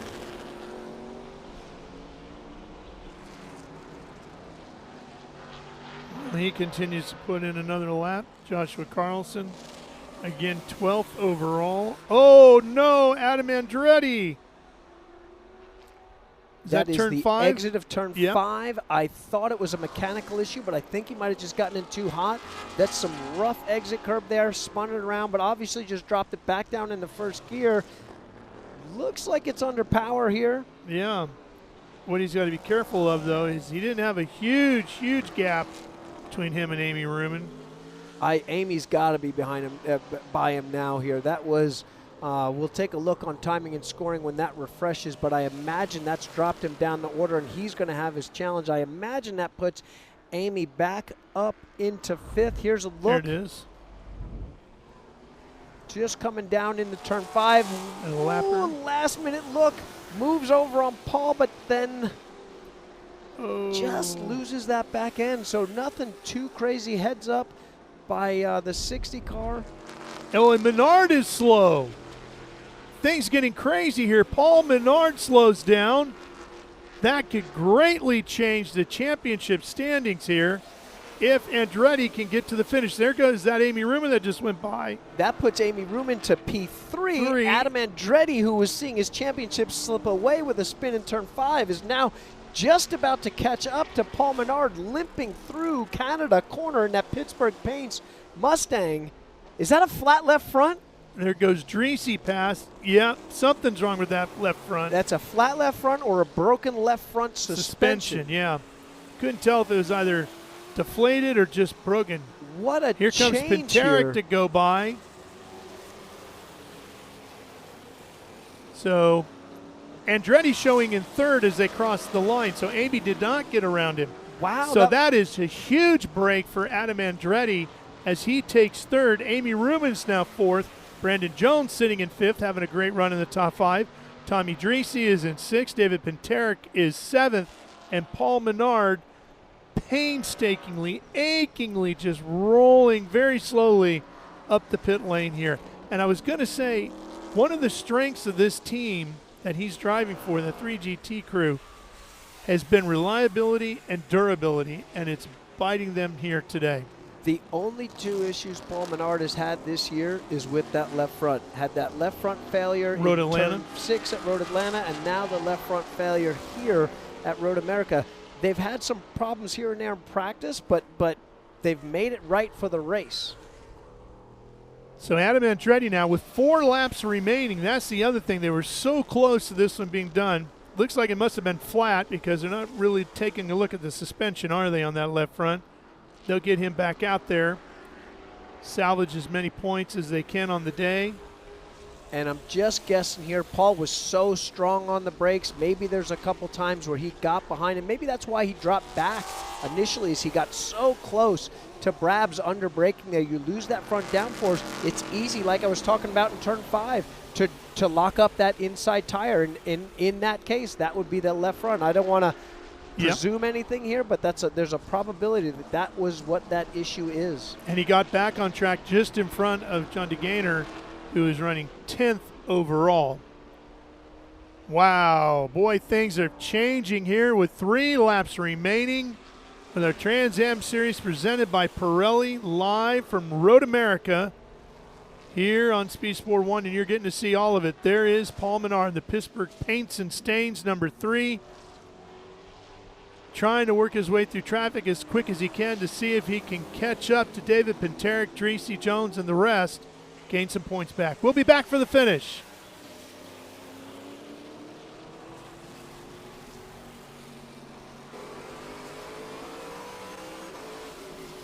And we stay with Chris Dyson in the Jim Weed, number 16, who's led every lap here so far today. And he's caught up to Kaylee Bryson, which means he has gotten all the way up to 11th overall, trying to find a way around her Corvette right now. Just as we glance back to that, you know, we'd seen Chris calm at the wheel and whatnot. When you're catching a lapped car that's got decent pace on the top speed, oh gosh, boy, that's a really heads up from Kaylee there. That's Chris, buddy. That's a tough place to take a look into the kink there. I was just asking these guys in the drivers' meeting. But what I was going to say was Chris looked in the mirror 3 times back to where Brabham was to make sure that that gap was big enough that when he had to go buy a lapped car, he wasn't going to get that lapped car. Brabham wasn't going to be able to use it as a pick and keep that momentum going. Brabham, obviously, not too many team orders here. I think if there was team orders, you wouldn't even see Chris check the mirrors here. Brabham wants this win. Chris, who is 4th on the Trans Am all-time win list and can tie Tommy Kendall for 3rd on the all-time with 2 laps to go. 2 to go as we come across the line right here. Is it 28, the number that it'll be? 28. 28 Chris Dyson victories, is that has 27 wins. A 28th would tie him for 3rd on the all-time list with Tommy Kendall. So here's the other thing. Let's update you on the points real quick. But with 2 laps to go, Menard came into the day with 598 as a points leader. Andretti was 2nd with 552. Drissi 3rd at 525. Amy Ruman 4th at 521. And Dyson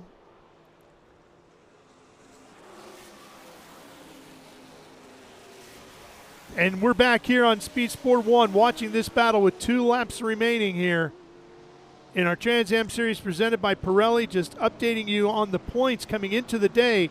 Menard was the points leader at 598. Adam Andretti second with 552. Tomy Drissi third with 525. Just 4 markers behind him is Amy Ruman with 521 and Dyson with 473.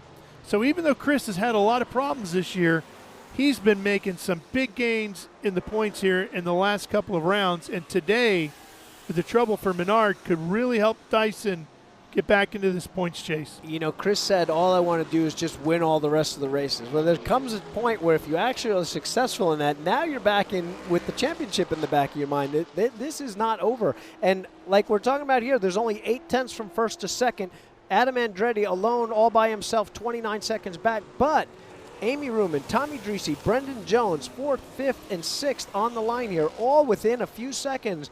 As we come down, we're approaching our white flag here. Chris Dyson with about a 9/10 of a second lead, trying to make history here to move from 4th on the all-time win list with 27 career wins.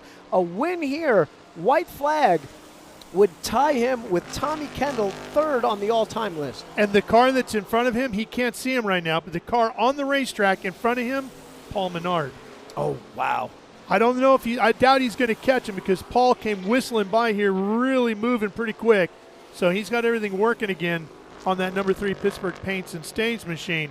But Dyson, who won here in 2020 and 2021, looking to add 2025 here at Road America to his win total. There's that Pittsburgh Paints Mustang coming through turn 5. That should be a comfortable enough gap. He's not worried so much right now. He's just, Paul's sad he can't get the win in front of his hometown here. In front of his family and friends here. Dyson just trying to bring it home. At this point, with a 100-yard lead here over Brabham, he can just sort of hit his marks. Doesn't have to push too hard. Like I said, we've got a battle here at the white flag. Tomy Drissi, 3 of them, running over some debris on the entry to 1. And Jones right there behind him and Ruman just in front. This is going to be a tremendous. Oh, look at Jones sweeping as Drissi blocks as they come down into turn 3. Drissi trying to find a way around Amy Ruman. What a tough spot. Drissi's on the attack and the defense all at the same time here. He's got to be looking forward and back. He wants to get that run out of 3, but needs to defend to Jones. Brandon Jones running an Xfinity race last night, running Trans Am here today. Drissi inside at 5, gets around Amy Ruman. That'll put him up to 4th. And Jones now trying to make something happen on the outside of the Corvette, and does. So Jones will move up to 5th. And here is Chris Dyson. 65 Trans Am races have been run here at Elkhart Lake. Tommy Kendall has won the most with 4. No other racetrack has seen as many races with Trans Am as has Road America. The first winner in 1970, Mark Donahue. In 2025, for the 3rd time in his career, it's Chris Dyson taking the win here at Road America in his Jim Weed Mustang.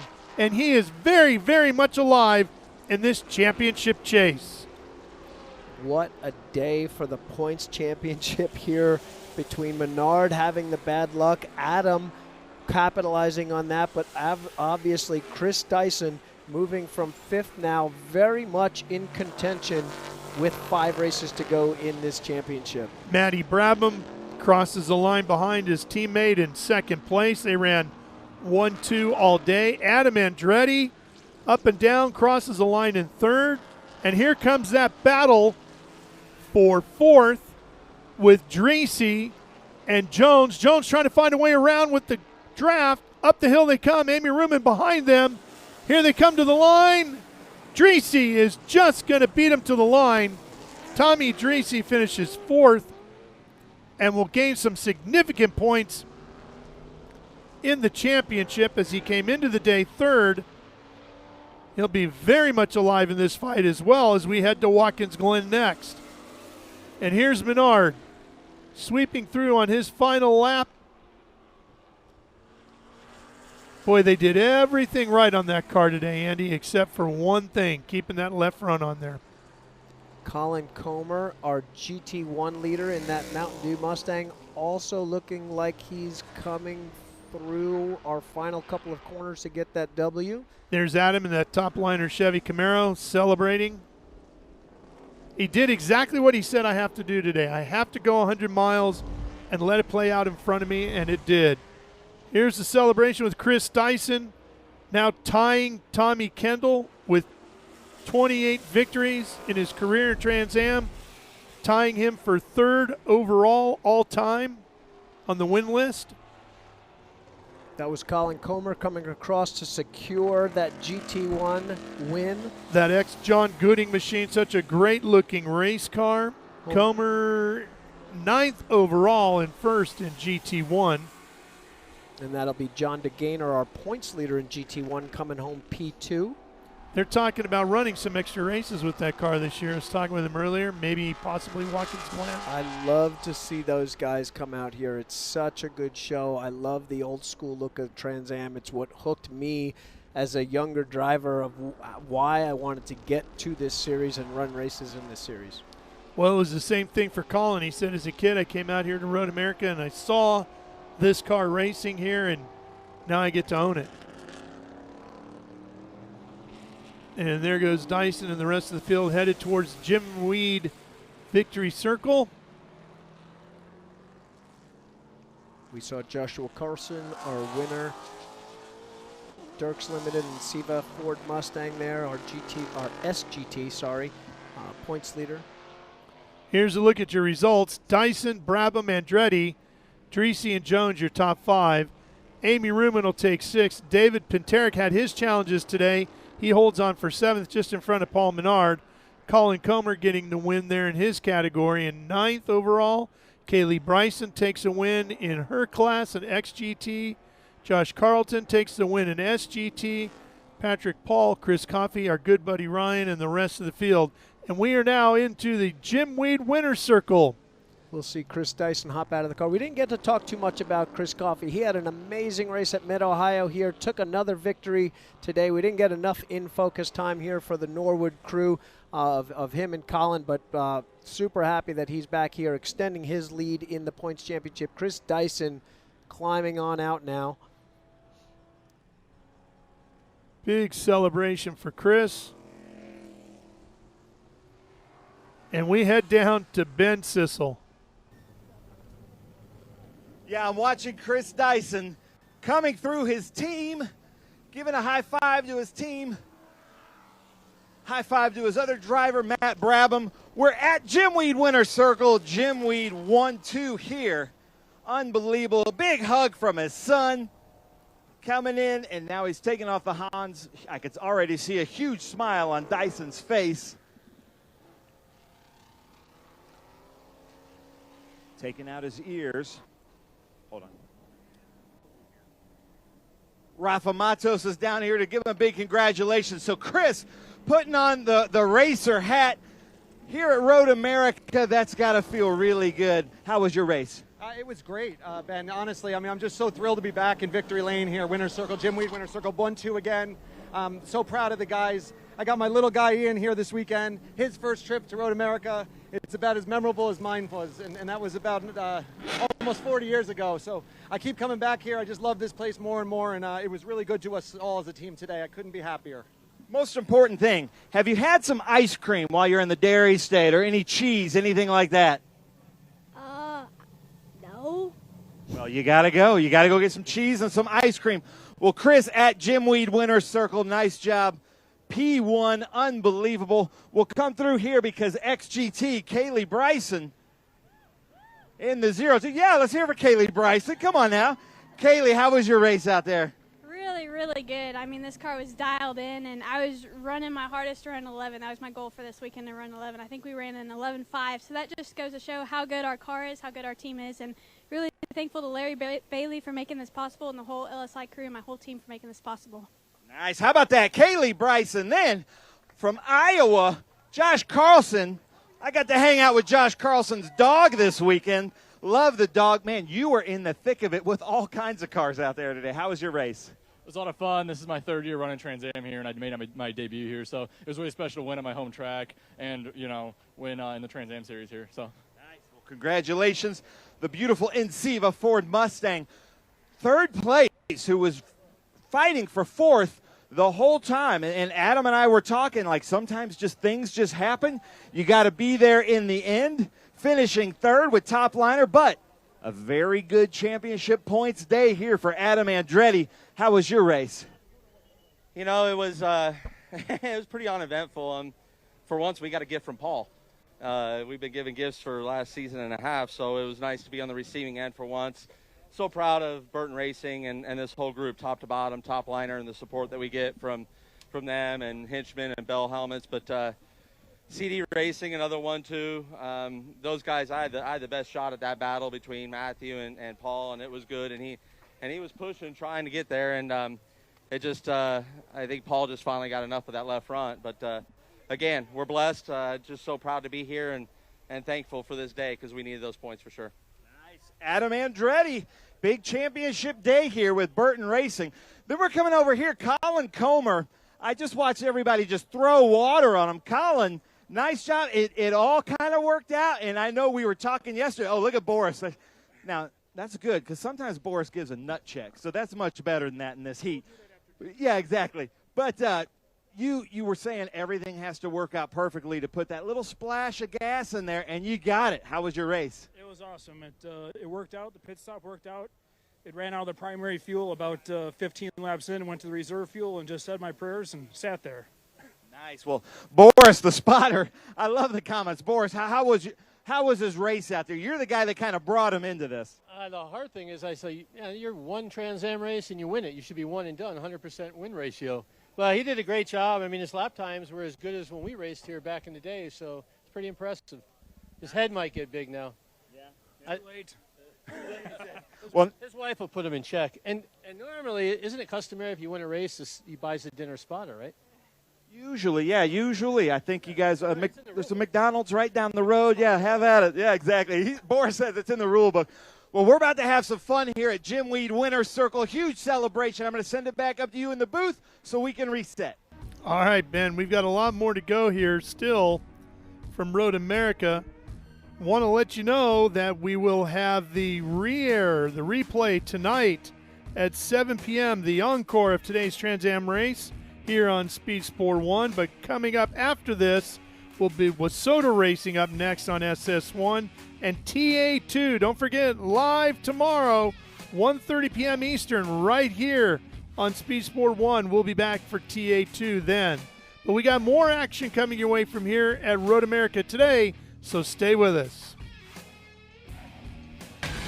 Rev up and get ready for race day with Mission Foods. The world's best racers and tastiest products come together to make every race delicious. Fully loaded tacos, fast wraps, piled high nachos. Whatever you crave, Mission will help you be race ready with easy to make recipes that will take your race day to the finish line. Keep your racing delicious and enjoy all the mouth-watering action. Brought to you by Mission Foods. Too fast, too tasty.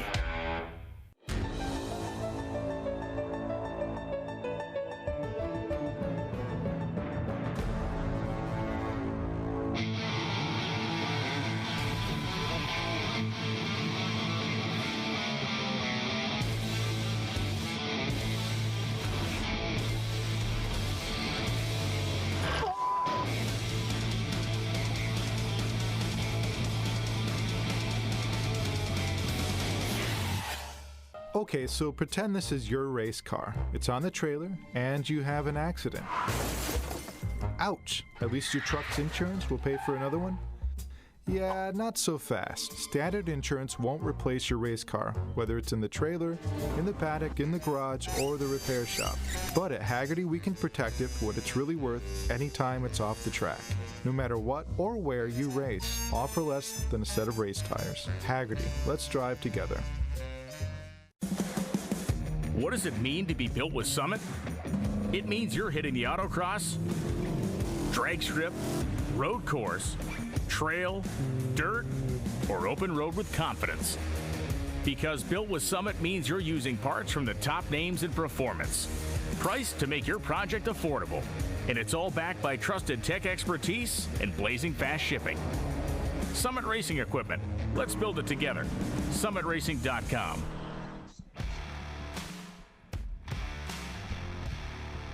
And we're back here at Road America looking down on the Jim Weed winner's circle. See all the cars have pulled into place. All right, Ben, take it away. All right, Wisconsin, let's hear you. Come on now, get loud. The Jim Weed winner's circle. This is always a party. Love coming here to Road America for the Road America Speed Tour and the Cheese Capital Cup. We are going to start with GT. So, ladies and gentlemen, all the way from Dallas, Texas, in that beautiful Maserati. Get loud, because his wife is here. Colin Cohen, ladies and gentlemen. There we go, Wisconsin. Keep up that energy. If you need some energy, there's some free energy right up here with some free Jim Weed. Ryan, I'm going to do my best. In second place in that beautiful Porsche, the number 49, Ryan Schakowsky, ladies and gentlemen. All right, a little more energy on this side than this side. And then first place, last year's champion in GT. He had so much fun last night in downtown Plymouth. He had to win today. Let's hear it. Traffic Graphics, that beautiful Maserati, Chris Coffey. Yeah.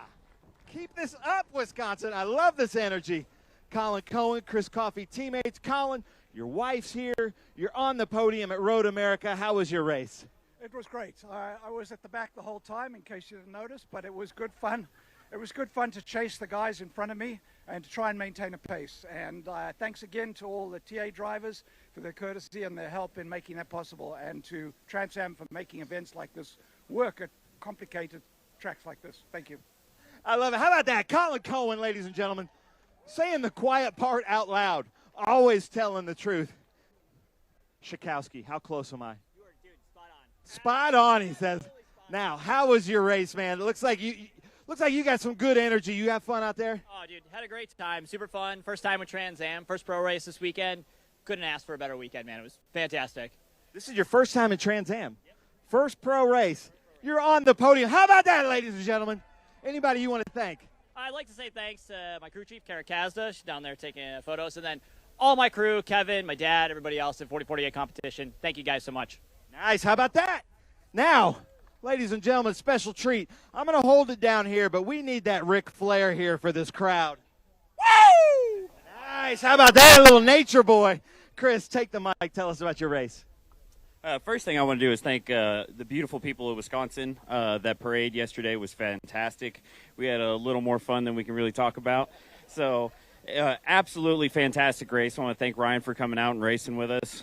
My crew, Alex and Xavier, really helped me this weekend because we had to do some spring changes and stuff for the new tires. So, thanks, guys, for helping me with that. And I want to thank Josh Hurley. He's really the scientist behind the action, helping me get the car set up through every session. I mean, we do so much work, it's crazy. So I want to thank Colin and Nancy. Without them, I couldn't be here. They are the most important part of my racing program. And my wife, Morgan, and my son, Sam. I love you guys, and I can't wait to see you. Nice. All right, how about that? Keep this energy, Wisconsin. I know it's hot. But we like you guys. Colin Cohen, Ryan Schakowsky, and Chris Coffey. How about that? Ladies and gentlemen, GT. Now, whoever's loud, they might throw these hats out there for you. I know it's Ryan's first time, but Ryan, you're welcome to throw that Sunoco hat out there. Who's got the best frisbee golf arm? We got it. Yeah. Wait, we put the, yeah, there we go. Oh, man, come on now. Oh, Ryan has the arm. Nice job, Ryan. All right, now they have the Pirelli hats. Hold up those trophies, ladies and gentlemen. Come on now, get loud, Wisconsin. Colin Cohen, Ryan Schakowsky, Chris Coffey. Colin's waving the trophy. All right, now we're going to give out the champagne. I need everybody to get loud. Even the Cube 3 people I see out there. There we go. Oh, right into the eyes. Oh, Ryan.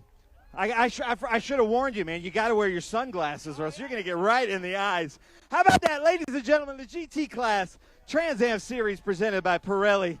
Keep the party going. Ryan, welcome to Trans Am. Nice job. This is SGT, ladies and gentlemen, in third place, but he's kind of from this area roundabouts. Let's hear it for Tim Gray. Come on now in that beautiful Ryan. Beautiful Ryan TA2 SGT car. Where is he? He's coming. In second place, ladies and gentlemen, in that white Mustang running monster. Let's hear it for Patrick Paul. SGT. And then from just kind of down the road a little bit from the great state of Iowa, maybe my favorite dog here in the paddock this weekend. I've gotten to meet his mom and his dad and his dog. My son's favorite racer this weekend. Let's hear number 1, Joshua Carlson in that Enceva. There we go. Carlson's got some fans. Now, Tim Gray, you know, I know you helped bring us to Brainerd years ago. You've been a long-time supporter. You're back with us with Troy on the podium. How was your race? It was good. The car performed very well. Troy puts a good product on the road, as does Ed helps, and Troy helps, and the whole crew helps. So I had no issues last week or this week. It was great. Nice. 2 weekends in a row. Let's hear it, ladies and gentlemen. Tim Gray, his son Matt is going to be in tomorrow's race. Patrick Paul having fun out there, man. The car looked great. How was your race? It was great. Car performed really well. Didn't have any pace for this guy, but we were close, so it was fun, very fun.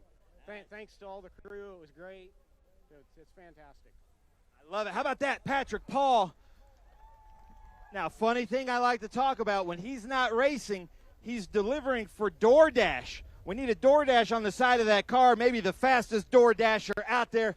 Josh Carlson, all the way from Iowa. Take the mic. Tell us about your race. Yeah, the race went really well. Obviously we won, so, you know, that was pretty cool. Had a lot of fun racing with Patrick and Tim over here. Patrick kept me honest all week, and really hope I get to race with him again. I'm really happy to win at my home track after my third attempt here with Trans Am. I'd like to thank Dan, Michelle, Jim, Lisa, Andy, Paul, Sammy, Marco, my parents, my grandpa, Enceva, Dirks, All Testing, JCR Holdings. Without any of them, I wouldn't be racing this weekend, so thank you guys for coming out. And yeah, it was a lot of fun. Wait, hold on, Lucas. Hold on. You got to get a shot of this. Can you see that, Lucas? Look at that, ladies and gentlemen. Too many people to thank. I like that, Josh Carlson. All right, gentlemen, hold those trophies up. SGT, Tim Gray, Patrick Paul, Josh Carlson. Man, that was fun. Josh was in the thick of it all race long. Eric, I think somebody wants a hat. Who wants a hat? Oh, these nice khaki Sunoco hats. I'm going there. I'm going there. Ooh, that was a snag. I think he stole it from Carlson's mom. Come on now, Wisconsin. Don't lose your energy. Come on. Oh, Patrick Paul's throwing. Oh, nice. Tim Gray, ladies and gentlemen, Patrick Paul, Josh Carlson, hold those trophies up. Come on, Wisconsin, stay with us. This is a good crowd.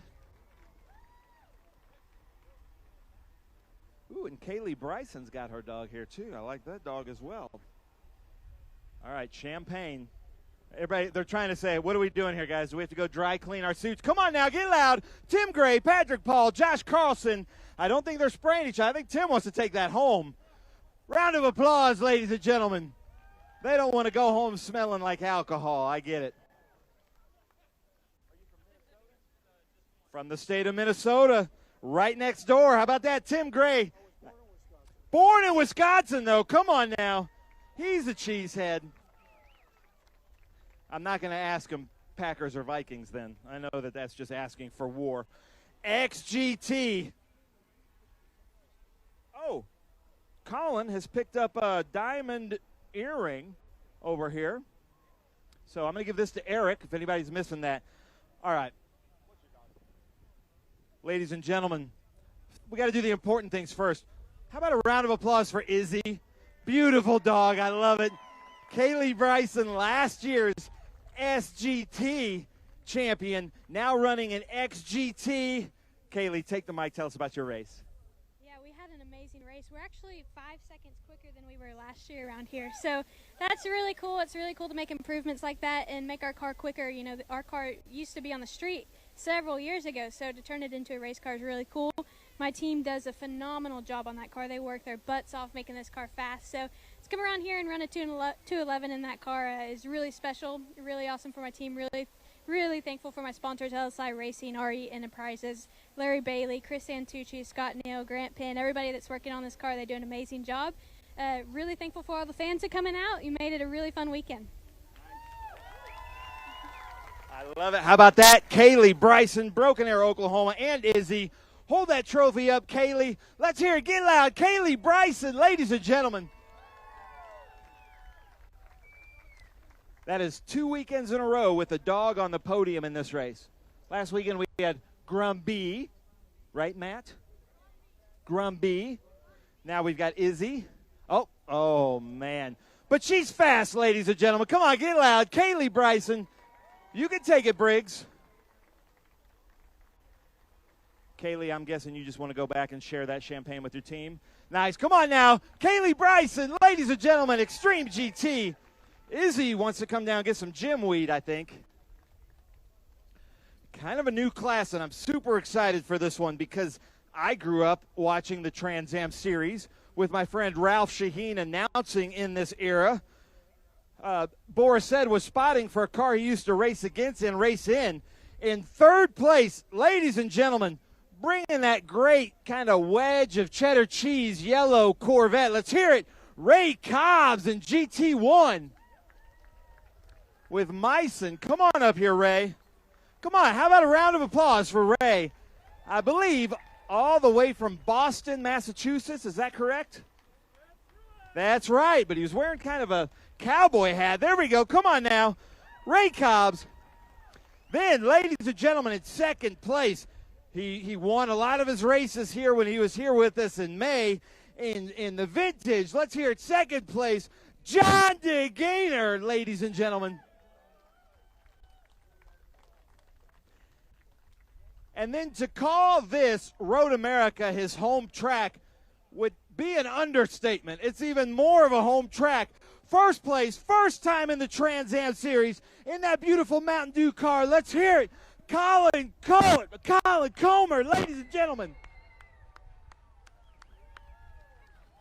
I almost said Colin Cohen, but he was up here earlier. So, Ray, you were out there. You were mixing it up with Josh Carlson a long time. How was your race? He raced me so clean. Thank you. That was awesome. Well, anybody you want to thank? I'm sure Myson and everybody like that. I got to thank my family. I got to thank my wife for all the patience. I got to thank Mark Myson and the crew. I got to thank all the people that come here to watch us, either on TV or here at Road America and all the places Trans Am goes. Thanks. Nice. How about that? Ladies and gentlemen, Ray Cobbs. DeGainer up here in GT1 next to your good friend. That was a heck of a race. How was it for you out there? It was fantastic. It's great to be back here, and I'm really happy for Colin to have the success he did. And it was nice to for the two of us under the same tent to be able to finish 1-2. It was a good day, really good day. Nice. Good day. How about that? We had ice cream the other night together. I love it. Maybe if you hadn't gotten the double scoop, maybe you had something for him. No, I don't want to say that I never had a chance, but I want to thank the team. I want to thank all of the guys that worked on the car and what got it to this point. But it was a really good weekend. Nice. How about that? John DeGainer. And then, Colin, take the mic. Tell us about your race. Well, it's kind of surprising. Wasn't expecting to be here. Entered last week. Wasn't expecting to finish because we don't have enough fuel. And I don't know why I'm here. So if you guys know, please come over and tell me. But it's pretty cool. Like to thank my family, my wife Kana, for encouraging me to do this. My daughter Remington, my son Briggs, all my in-laws to come out here, all the guys at the watch shop to take care of us, and Liberty Firearms for giving me a little bit of race car money to come out here. And, my spotter Boris said, who talks way too much on the frickin' radio, but, I mean, he did the job. So thank you all. Really appreciate it. This was unexpected and pretty damn cool. I love it. How about that? Now, I was in the Dyson pits when you guys passed, and they said, man, those 90s Trans Am cars sound so good. So come on now, Wisconsin. Let's let them hear it. Ray Cobbs, John DeGaynor, Colin Comer. How about that? First time in Trans Am, and he's on the top step. That doesn't happen that often. All right, he's coming back. He said, who wants a hat? All right, here we go. I'm going to try. Oh, the wind took it. Oh, that right there. Guy already has a hat, though. All right, come on now. Let's get loud, Wisconsin. Ray Cobbs, GT1, John DeGaynor, Colin Comer, the Trans Am Series presented by Pirelli. That was fun. Oh, hold the trophies up. Hold the trophies up. There we go. We're looking at Chris at the top of the bleachers there. Nice job. Man, that was fun to watch, guys. Brought me back to my high school days watching Trans Am on the Nashville network. Let's hear it. Ray Cobbs, John DeGaynor, and Colin Comer. No champagne? Growing champagne? Oh, I'm surprised DeGaynor didn't go right into Colin's eyes. Oh, there he goes. There he goes. Nice job. Gentlemen, congratulations. That was fun. Hey, text me when Mountain Dew sends you that winner's check, Colin.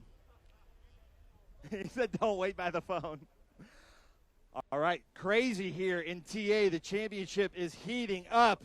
In third place with that top liner, Chevy Camaro with Burton Racing. Let's hear it. Adam Andretti, ladies and gentlemen.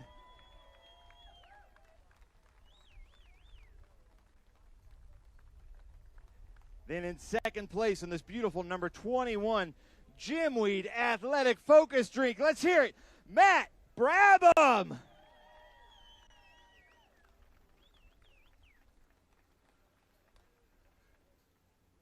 And then in first place, bringing his Jimweed Athletic Focus Drink to Jimweed Winner's Circle. His son is here, so let's get extra loud. Let's hear it. Chris Dyson, ladies and gentlemen.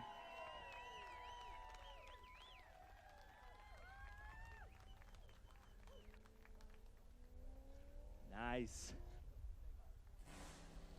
Adam Andretti, that was a great championship race for you. Good points. How was it for you out there? It was pretty uneventful, honestly. You know, I had a great shot of Paul Menard and Matthew Brabham just battling it out. Fantastic battle between those two professionals, and we were just kind of hanging on. The track temperatures today really took some of our speed away. We didn't have the pace we had throughout the weekend, but this top liner crew, they never give up. Burton Racing never gives up. We have a lot of heart over there in that group, and really, really proud of them, and so thankful for everyone on that team. I really appreciate the support I get at home from my wife, Tabitha. All the support I get personally as a driver with Bell helmets and Hinchman driving uniforms. And huge congratulations to CD Racing. I mean, this group does an awesome job. They put great race cars out every weekend, and I believe they just keep racking up 1-2s like it's their job. So it's good stuff. And but we're coming after, and I know that we're working really hard. Our heads are down, and we know who we have to target after. So, but feeling blessed and really appreciative of absolutely everything. The Wisconsin fans, Road America, you fans, no matter what's going on out here, you come out and you support it, and we thank you for that, and we really do. You guys are awesome. Thank you. Nice. How about that? And ladies and gentlemen, it's an honor just to be able to say Andretti, Brabham, Dyson up here on the podium. Some huge names. Boris Ed's out there somewhere with his big afro watching all this. Matt Brabham, is this your first time with us this season, not P1? Yeah, I think so. Yeah, he said, yeah, I think so. Matt, how was your race out there? Yeah, it was great. It was a great race. It's so much fun racing these cars. Big thank you to Chris Dyson for having me on board and the team. Jim Weed for supporting our cars, and obviously all the great drivers out there, Adam, Paul, and then all the crowd and the fans for sticking around and watching our race. It's so great to be out there with a good atmosphere, and it was a lot of fun out there. Had a good race. Nice. How about that, ladies and gentlemen? Matty Brabham, second place. Dyson, this has got to feel good here. I'll take this. And then if you take the mic, tell us about your race. Well, first of all, can you guys hear me out there? First of all, I want to say thank you so much to my team for preparing two great cars here. This is the second weekend in a row of a 1-2 finish, and that's a really special thing for us as drivers to know that we got cars that we can go out and race up front together. And I want to say particular thanks to my my young son Ian, who's here today. It's his first time ever here at Road America. And memorable relationship the family has here with this track. For me, it goes back almost 40 years. And I just love this place more and more. And every year we come here, it gets more special and more meaningful. And just the Jim Weed 16 car was an absolute thrill to drive. And just want to say thanks to the fans for being out here and supporting us every year. And thanks to the team. How about that? Now listen, I will tell you this. The best food is at Road America. But you're here in Wisconsin. You got to go get an ice cream cone up there. You got to tell Dad you got to get an ice cream cone. Come on, Wisconsin. We got to get louder than these cars. Adam Andretti, Matthew Brabham, Chris Dyson up here. I want to give a big shout out to Mike, John Everett, and his team. I love coming to Road America. I have the privilege of coming here twice a year. We love it. We love the staff here. We love the fans here. You guys never disappoint. Come on now, let's get loud. Adam Andretti, Matt Brabham, Chris Dyson. They were showing their Cool Box iceless cooling system certificates. Oh, we're throwing some hats out. Oh, hitting the crew. All right, Wisconsin, we're getting to the end of it. I need everybody to get super loud here. All right, we need to get really loud. We have a special thing coming up next, but come on, get loud. Adam Andretti, Matt Brabham, Chris Dyson. Now, pay close attention. Cameraman, get a shot of their faces because we're doing something different here for the Cheese Capital Cup. They're wearing some cheese heads. They might be putting those in their trophy case. I don't know if they're throwing those out. Plymouth, Wisconsin, the cheese capital of the world. There we go. How about that? Best reaction we've had. Where's my cheeseheads out there? Adam Andretti, Matt Brabham, Chris Dyson. Nice. You can if you want, but I'd put it in my trophy case. Back row with that guy, they said. Nice job, Dyson. Nice job. All right, well, Ralph, I'm going to send it back up to you because we've got a party going on down here. Go back up, but I've got the MCO lap leader to give out. Oh, they're going to go the champagne. Have the champagne. Oh, right into Dyson's eyes. That was vicious. Absolutely vicious. Even the teammate went right into Dyson's eyes, and they're still going at it. Oh, man. You know, the Brabham-Andretti rivalry goes back to the 60s. How about that? Love it there. All right, and then our MCO lap leader. Says, sorry, Matt. Our MCO lap leader goes to Chris Dyson. Where's the MCO hat? No MCO hat. Round of applause for MCO Gears coming through. This is tough on the gears. Now, Ralph, I'm going to leave Jim Weed Winner's Circle back up to you in the booth. Thank you, Wisconsin. Man, look at all those people down there in the Jim Weed Winner's Circle. What a great shot, huh, Andy? Very cool race today. Big swing in the points. History being made with Chris tying Tommy Kendall on the win list. Third all time with 28 wins. Is third at Road America. What a fun day. Yep, and we got a little bit more to go. So stay with us here on Speed Sport 1. We'll be back to wrap things up.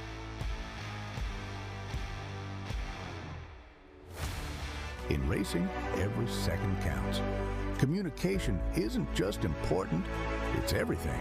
Established in 1996 in Daytona Beach, Florida, Speedcom Communications was born from a passion for racing and a vision to revolutionize motorsports communication. Trusted by competitors across the world.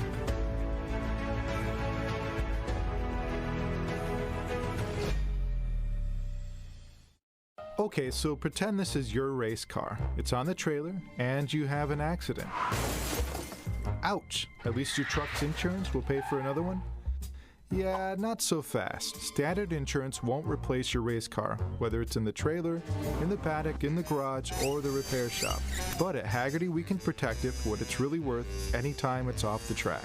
No matter what or where you race, all for less than a set of race tires. Hagerty, let's drive together.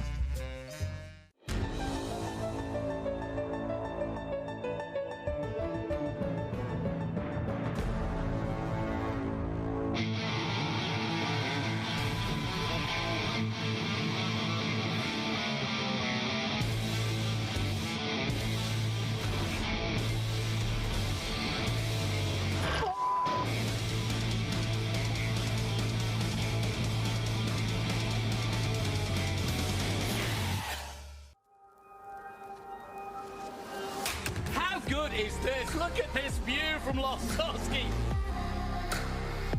It brings all my fans, it brings the audience into the car with me. Speed turn, 140 mile an hour entry speeds. The quickest and most efficient way for me to get information to my drivers is from using the V-Box HD2 system. Back here at Road America, you can see the fans still all around the racetrack. So many great places to watch from here, Andy. I don't know if I've ever come up with my favorite location yet. I have wandered all over here, and actually just in the last 5 years, Road America, and every year I come here, they've done something else. We see that pavement down there. We see that they've leveled out some of that to watch on the new garages down there. The path now that goes all the way to the kink is so easy to access. Let's look at some of the highlights from today. Yep. There's Dyson out front with Brabham and Menard right behind him, and Andretti after that. That would be the fight throughout the day. Dickey had issues twice during the day in his 64 Camaro. That brought out one yellow, stacked everybody back up. We went back to green, and up front things were exactly the same four in order. Menard started dipping a wheel, but that was the rear wheel that he was dipping because he ended up with having problems at the front. But it's that move right there. You do that over and over and over again, you're bound to lock that left front up. And again, we're not absolutely sure what the problem was there. We're just kind of taking a guess here. Adam Andretti here, he dove down, got in a little too hot. Fortunately for him, he looped it, nobody clipped him, and he was able to keep going. Then here's the problems for Paul Menard. As you can see, left front down, and he dropped like a rock. Menard would end up coming into the pit lane, get that tire changed, and he would end up finishing 8th overall. 8th, yes. A last lap pass by Tomy Drissi on Amy Ruman to put him into 4th.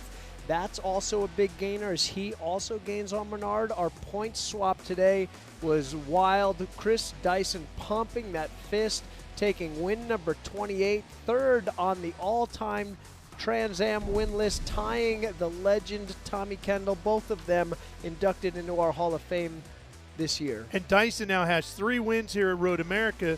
Tommy Kendall has the most with 4, so Dyson has a shot at that next time we're back here, which, Mr. President, next year? Absolutely. We are going to come back to Road America. I'll let you know that date fairly soon, but for sure, Road America, one of our favorite places to ever come race. Talking about racetracks, here's our 2025 schedule. We're at Road America right now. In 2 weeks, we go to Watkins Glen. Then we go north of the border to the Canadian Tire Motorsport Park, Virginia National Raceway, Barber Motorsports Park, and then we get to close out in Texas. Circuit of the Americas. Yep. And we get all the great dining experiences around the country too, right? Because this weekend it's Siebken's over here in Road America. Then when we go up to Watkins Glen, we go to the what's the hotel up there that has the Seneca Lodge. Seneca Lodge. Yes, there you you got to get a drink at the Seneca Lodge. It's one of the neatest bars on the planet out there. Lodge. Yes. Right? Yes, and we've got all the great spots around the country. And we haven't had too much of a chance to talk about our Western Championship that opened up the season at Buttonwillow Raceway Park. The Western Championship joined the national tour when we went back-to-back races at Sonoma Raceway, and then just down the road, about an hour and a half, to WeatherTech Raceway Park, the famous Laguna Seca. And but we're going to see him again coming up at Portland. Speed Sport 1 will have coverage of the West Coast Series from Portland coming up later in July. A doubleheader, that one, and then another doubleheader at the famous Thunderhill Raceway Park before everyone comes together again to close out at the Circuit of the Americas at COTA. Pretty cool. We get to see them in, 3 out of their 6 races, almost half their year? It's a great chance when we get 4, actually. Kind of half and half there where we get these guys on the West Coast to join the National Series. It really pumps up the field. Always glad having those guys out here, getting them some airtime on Speed Sport 1 and really promoting our West Coast. And they have some good racing out there with the West Series too. In fact, we've seen Mia Lovell, for example, go out and run with the West. A handful of competitors have done that. So who knows who we'll have when we get to Portland in a few weeks. Yeah, our reigning champion LaPaglia out there, giving Mia a run for for her money. And Mia normally our national level competitor, but liking that West Coast. A professional skater, Mia. Yeah. She had her chance at the X Games. I think Arizona-based. Arizona-based, yeah. Yep. 18 years of age. Getting ready to go to Davidson College back in North Carolina. So there's the Elkhart Lake Lions party deck if you make your way out here to Road America. So many great places to watch from.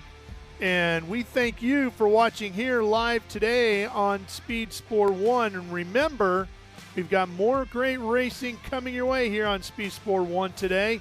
Coming up next, right here, don't change the dial, is Wissota. Some great racing action with them. The encore presentation of today's Trans Am Series presented by Pirelli will take place this evening on Speed Sport 1 at 7 p.m. Eastern Time. So if you have any friends that missed it, make sure they know to tune in at 7 tonight.